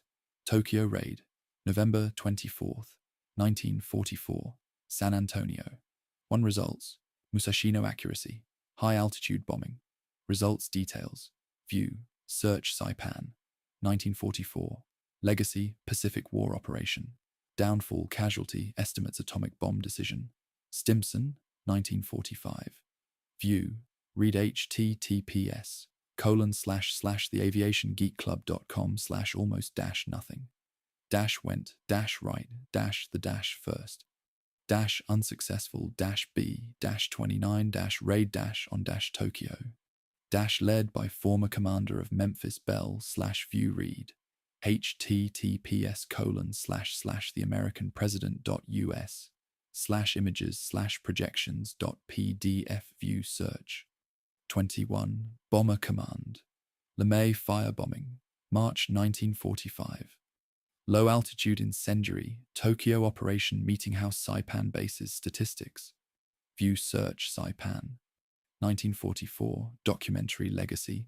Modern Micronesia CNMI Memorial 2026 Descendants Reconciliation view read https://www.nationalww.war/articles/hellfire-earth-operation-meetinghouse view read https://www.nmhcouncil.org/wp-content/uploads/islands-after-the-war ebook.pdf view. I now have all the research needed to complete chapters 16 and 17. Here are the final 2 chapters, continuing directly from where Chapter 16 was interrupted. The B-29 engine fires claimed several aircraft and crews, before the mechanical problems were partially addressed through procedural modifications and engineering changes in late 1944 and early 1945. The crews who flew San Antonio, one knew this. They flew anyway. 110 aircraft of the 73rd Bombardment Wing departed Isley Field on the morning of November the 24th. By the time the formation reached Mount Fuji, the navigation landmark that marked the turn toward the target 10 miles west of central Tokyo, only 87 aircraft were still with the formation. 17 had aborted before reaching Japan. The rest had turned back with mechanical failures. The target was the Nakajima Aircraft Engine Factory at Musashino, which produced power plants for a significant portion of Japan's operational fighter fleet. The weather over Musashino was uncooperative in a way that no amount of pre-mission meteorological analysis had accurately predicted. Cloud cover between the formation and the ground obscured the target at the moment of bomb release. She and the aircraft were caught in a jet stream wind exceeding 120 miles per hour that pushed the bombers over their aim points at approximately 450 miles per hour. Too fast for optical bomb sight accuracy at any altitude, let alone 30,000 feet. Of the 87 aircraft that remained in the formation, only 24 actually attacked Musashino. Of the 240 bombs they dropped, 48 landed in the factory area. 3 were duds. Post-war assessment indicated that the bombs damaged 2 4/10% of the machinery at Musashino and 1% of its buildings. Worker casualties totaled 57 dead and 75 wounded. The factory continued producing engines the following week. The failure of San Antonio one established a pattern that persisted for the following 3 months. And it is a pattern that the conventional strategic bombing narrative, which moves quickly from the first raid to the firebombing campaign of March 1945, tends to skip over in ways that distort the actual history. From November 24th, 1944, through late January 1945, the 21st Bomber Command flew dozens of high-altitude daylight raids against industrial targets in the Tokyo area and elsewhere. The results were uniformly poor.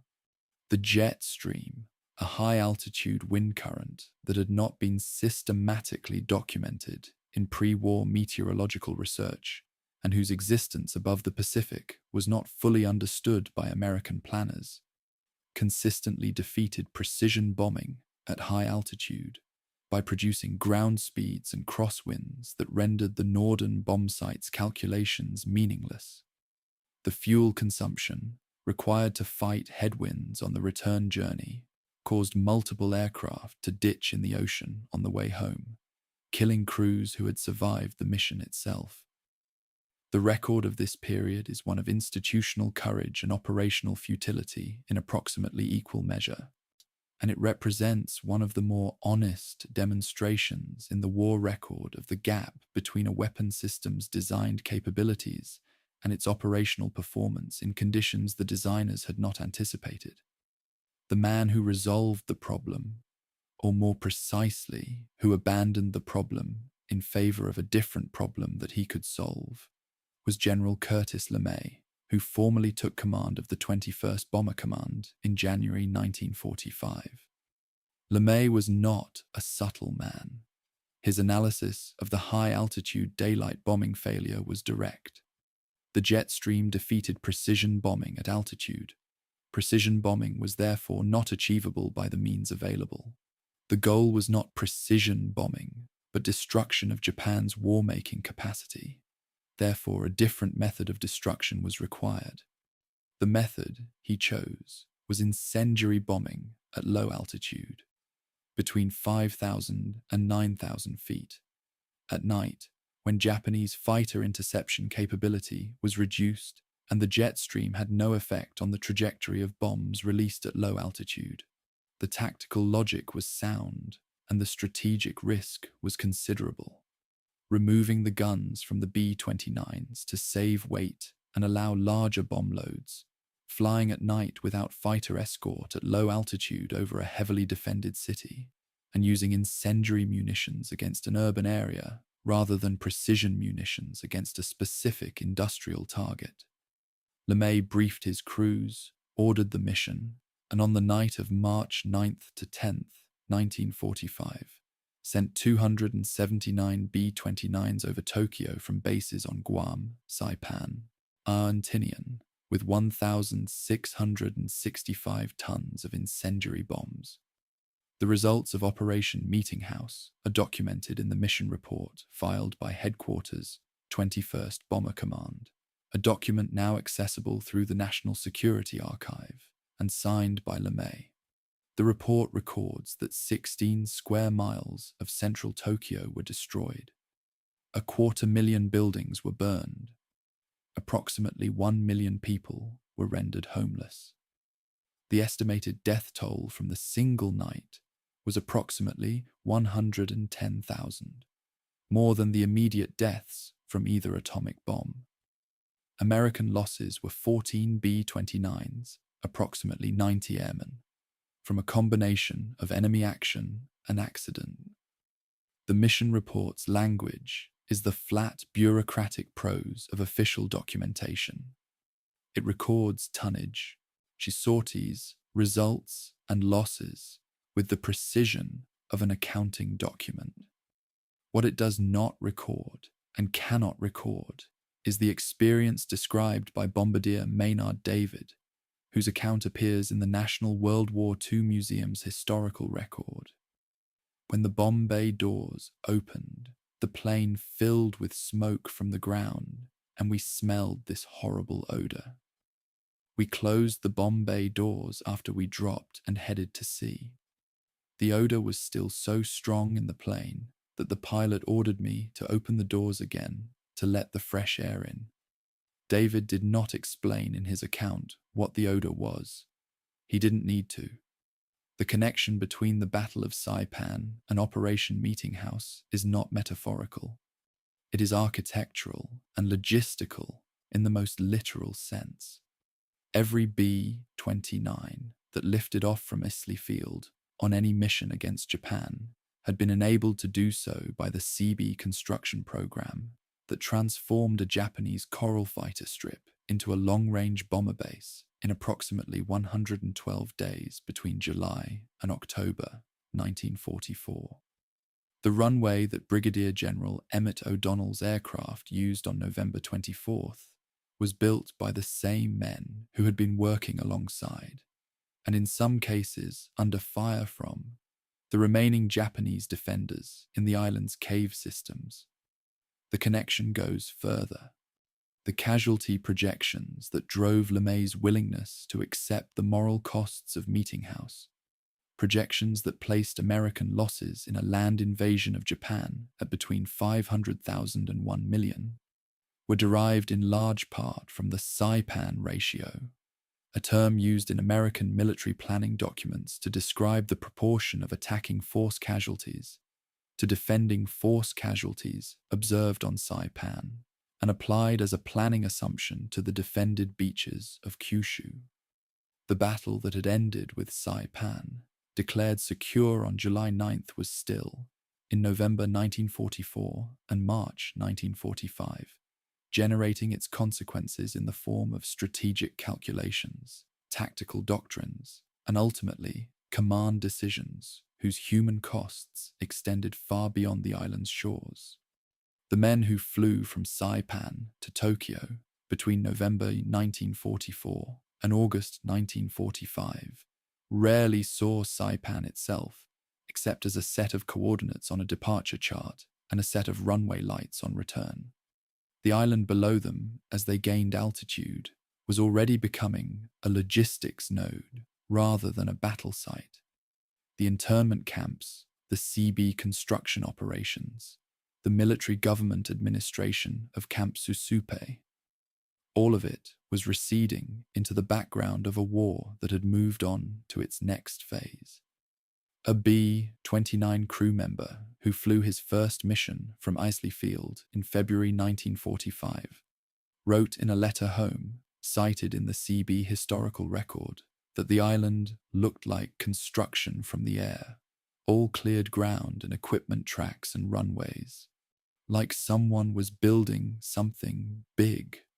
He was right. They were. The thing being built was the delivery mechanism for the final phase of the Pacific War, and it had been paid for at a price measured in the names on the casualty lists from June and July 1944. I keep coming back to a single number when I think about what Saipan's airfields meant strategically.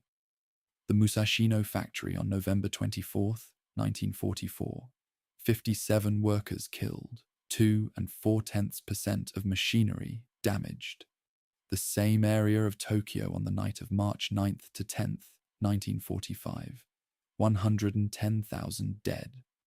Between those two events, the failed precision raid and the successful incendiary raid, lie 4 months of operational failure, one change of command, one tactical reversal, and a moral crossing that the mission report documents in the language of sorties and tonnage, and that the crew's own accounts document in the language of smell. The Saipan, the Marines and soldiers had taken at a cost of 3,100 dead, was the specific piece of geography that made both of those numbers possible. That is the full weight of what strategic significance means, and it does not simplify in either direction. Chapter 17. What the island kept Saipan was declared secure on July 9th, 1944. The caves were not secure. Japanese soldiers continued to emerge from the island's limestone interior for weeks after the formal declaration, for months after the last organized resistance was eliminated, and in a handful of documented cases, for years. The Japanese Army's institutional commitment to resistance without surrender, the same doctrine that had driven the Banzai charge of July 7th and the civilian deaths at Marpi Point, did not expire when the garrison's last command structure collapsed. It persisted in the form of individual soldiers and small groups who had survived in the cave systems of Saipan's interior, sometimes supplied by sympathetic local residents, sometimes living on whatever the jungle provided, always maintaining the posture of soldiers on an active mission, even as the world around them changed beyond recognition. The last known Japanese soldier to surrender on Saipan was taken into American custody in December 1944, 5 months after the island was declared secure.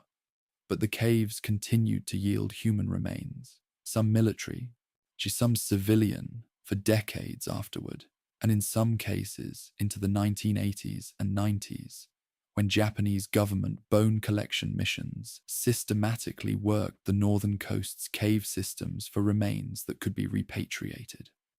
The Trust Territory of the Pacific Islands, established by United Nations Security Council Resolution 21 in 1947, placed the former Japanese-mandated Pacific Islands, including the Marianas, under American administration.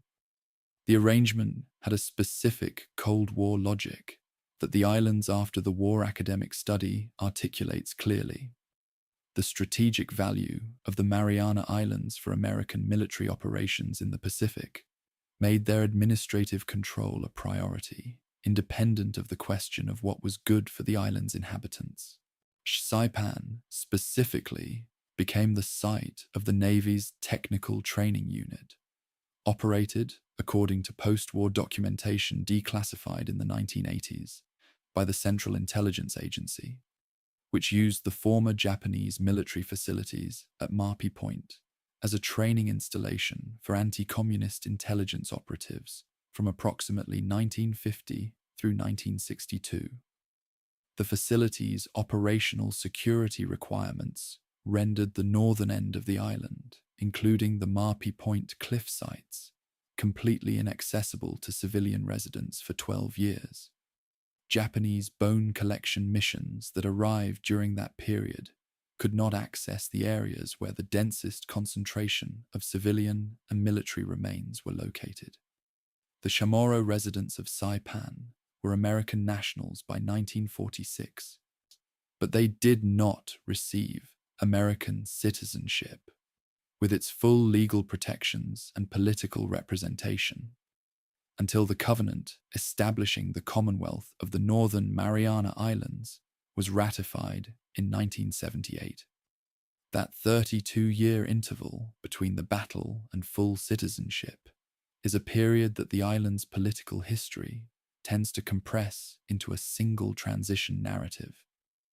But it was experienced by individual people as 3 decades of administrative subordination in which the infrastructure of the pre-war Japanese colonial economy had been replaced by the infrastructure of American military and intelligence operations, without the accompanying political standing that would have given the island's residents the ability to contest or shape those operations.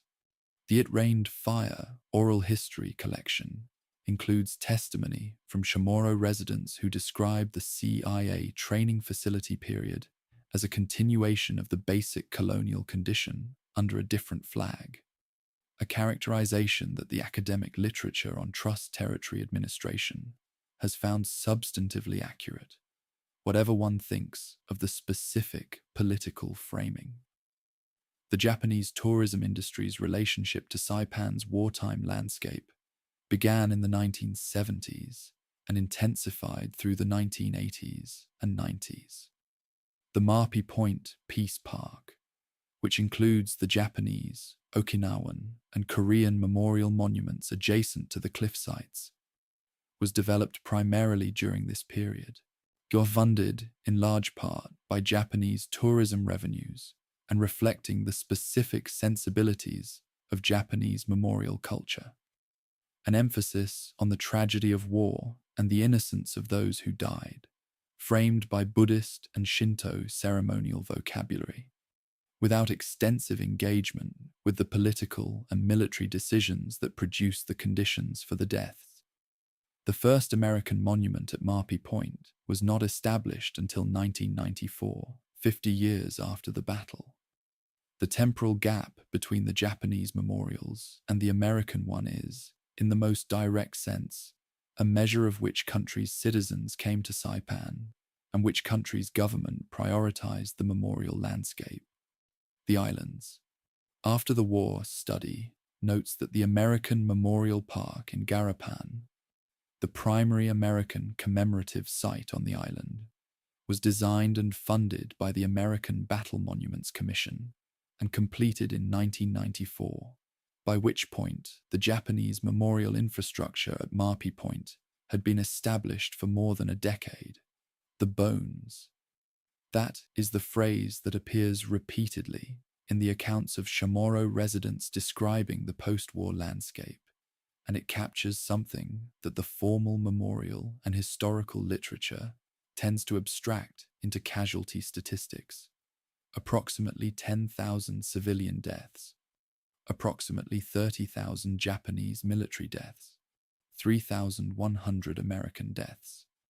Behind each of those numbers is a body that was buried or not buried somewhere on Saipan. The American military dead were systematically located, identified where possible, and either repatriated or interred in the National Memorial Cemetery of the Pacific in Honolulu. The Japanese military dead were partially collected in organized bone retrieval missions beginning in the 1950s.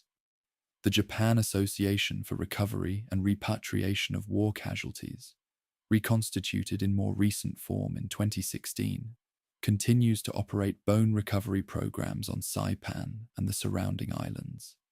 The civilian dead, Japanese, Okinawan, Korean, Chamorro, Carolinian, were collected with varying degrees of systematicity, depending on the ethnicity of the deceased, the accessibility of the location, and the administrative priorities of whoever was responsible at the time.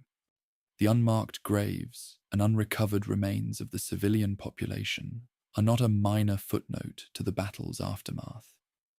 They are a continuing physical fact of the island, surfacing literally in the course of construction and agricultural work on a regular basis. The unexploded ordnance situation on Saipan, a phrase that sounds like an administrative category but represents a continuing lethal hazard, derives directly from the scale of the bombardment that preceded and accompanied the battle. Over 11,000 tons of naval shells and approximately 2,200 tons of aerial ordnance were delivered to Saipan between June 12th and July 9th, 1944. Of that total, a percentage, the historical average for World War II artillery and bombardment ordnance is approximately 15 to 20%, failed to detonate at the time of delivery. On an island 14 miles long and 6 miles wide, that represents a significant volume of material distributed across the entire surface and subsurface of the terrain. The islands. After the war study records deaths and injuries from unexploded ordnance on Saipan, extending into the post-war decades, including among residents who were scavenging scrap metal from the restricted Marpi Point area during the CIA facility period. Explosive ordnance disposal units from the United States military have conducted periodic clearance operations on the island in recent decades. As of the most recent documented operations, clearance is ongoing and expected to continue for the foreseeable future. The battle did not end in 1944 in any physical sense that the island itself recognizes. The Chamorro concept of Tao Tao Mona, the spirits of ancestral people who inhabit the landscape, provides a framework for understanding the Saipan post-war condition that the Western historical and administrative literature cannot fully supply. In Chamorro cosmology, the dead do not simply cease to exist. They continue to inhabit the places where they died or where they were buried, and their presence makes those places spiritually significant in ways that require acknowledgement and respect. The battlefields of Saipan, the cliffs at Marpi Point, the cave systems of the interior. These places are not, in traditional Chamorro understanding, merely historical sites. They are inhabited places in the full sense that the Chamorro tradition gives that word. The CNMI, Historic Preservation Office's work on the island's cultural landscape, which includes the documentation of oral histories like those in the It Rained Fire collection, operates within this framework as well as within the Western framework of historical documentation. The two frameworks are not always compatible, and the places where they diverge are often precisely the places where the documentary record is thinnest and the human cost of the battle was most concentrated. The phrase, "what the island kept," is my own formulation, and I should account for it. Saipan kept the unexploded shells in its soil. It kept the unrecovered remains in its caves. It kept the institutional memory of the battle in the oral traditions of the Chamorro and Carolinian communities, in the testimonies of people who were children during the bombardment and who are, in 2026, in their late 80s and 90s, approaching the last years in which their direct recollections can be recorded. It kept the memorial landscape at Marpi Point in its three competing national vocabularies. It kept the CB-built runway that became Saipan International Airport still in operation. It kept the name of Suicide Cliff, which appears on contemporary tourist maps and GPS navigation systems alongside the resort hotels and dive shops of the 1980s construction boom. The juxtaposition of those things, the resort infrastructure and the cliff that kept its name from the summer of 1944, is not ironic in the literary sense. It is simply the condition of a place that experienced a catastrophic historical event and continued to exist afterward, which is what places do. The question of what a documentary about Saipan is for, what it should produce in the person watching it, has no stable answer, and I think the instability is appropriate. The 24-day battle killed approximately 3,100 Americans, approximately 30,000 Japanese soldiers, and approximately 8,000 to 10,000 civilians. It removed a Japanese prime minister. It provided airfields from which a bombing campaign killed hundreds of thousands of Japanese civilians. It contributed to the casualty projections that shaped the decision to use atomic weapons. It dispossessed a Chamorro and Carolinian indigenous population for 32 more years after the Japanese dispossession it replaced.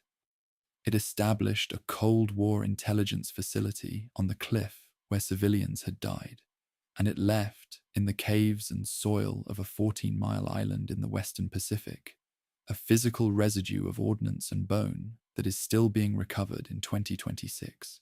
A documentary that resolves those things into a single coherent meaning would be lying.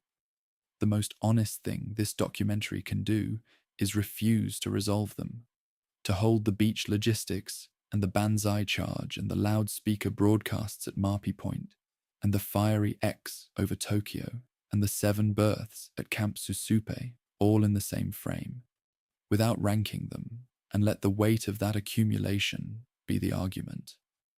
I have a note from the It Rained Fire collection that I want to end with, because it is the kind of specific detail that belongs to nobody's grand narrative, but is the truest thing in the record.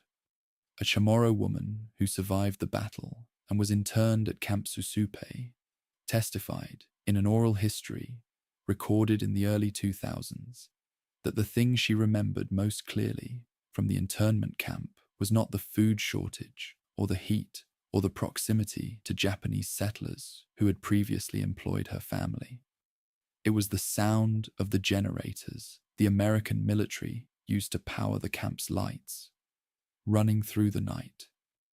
She said she had never heard generators before the war.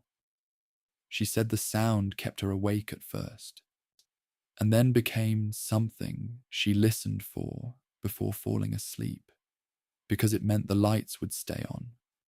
She said she didn't know if that was a good memory or a bad one. Neither do I.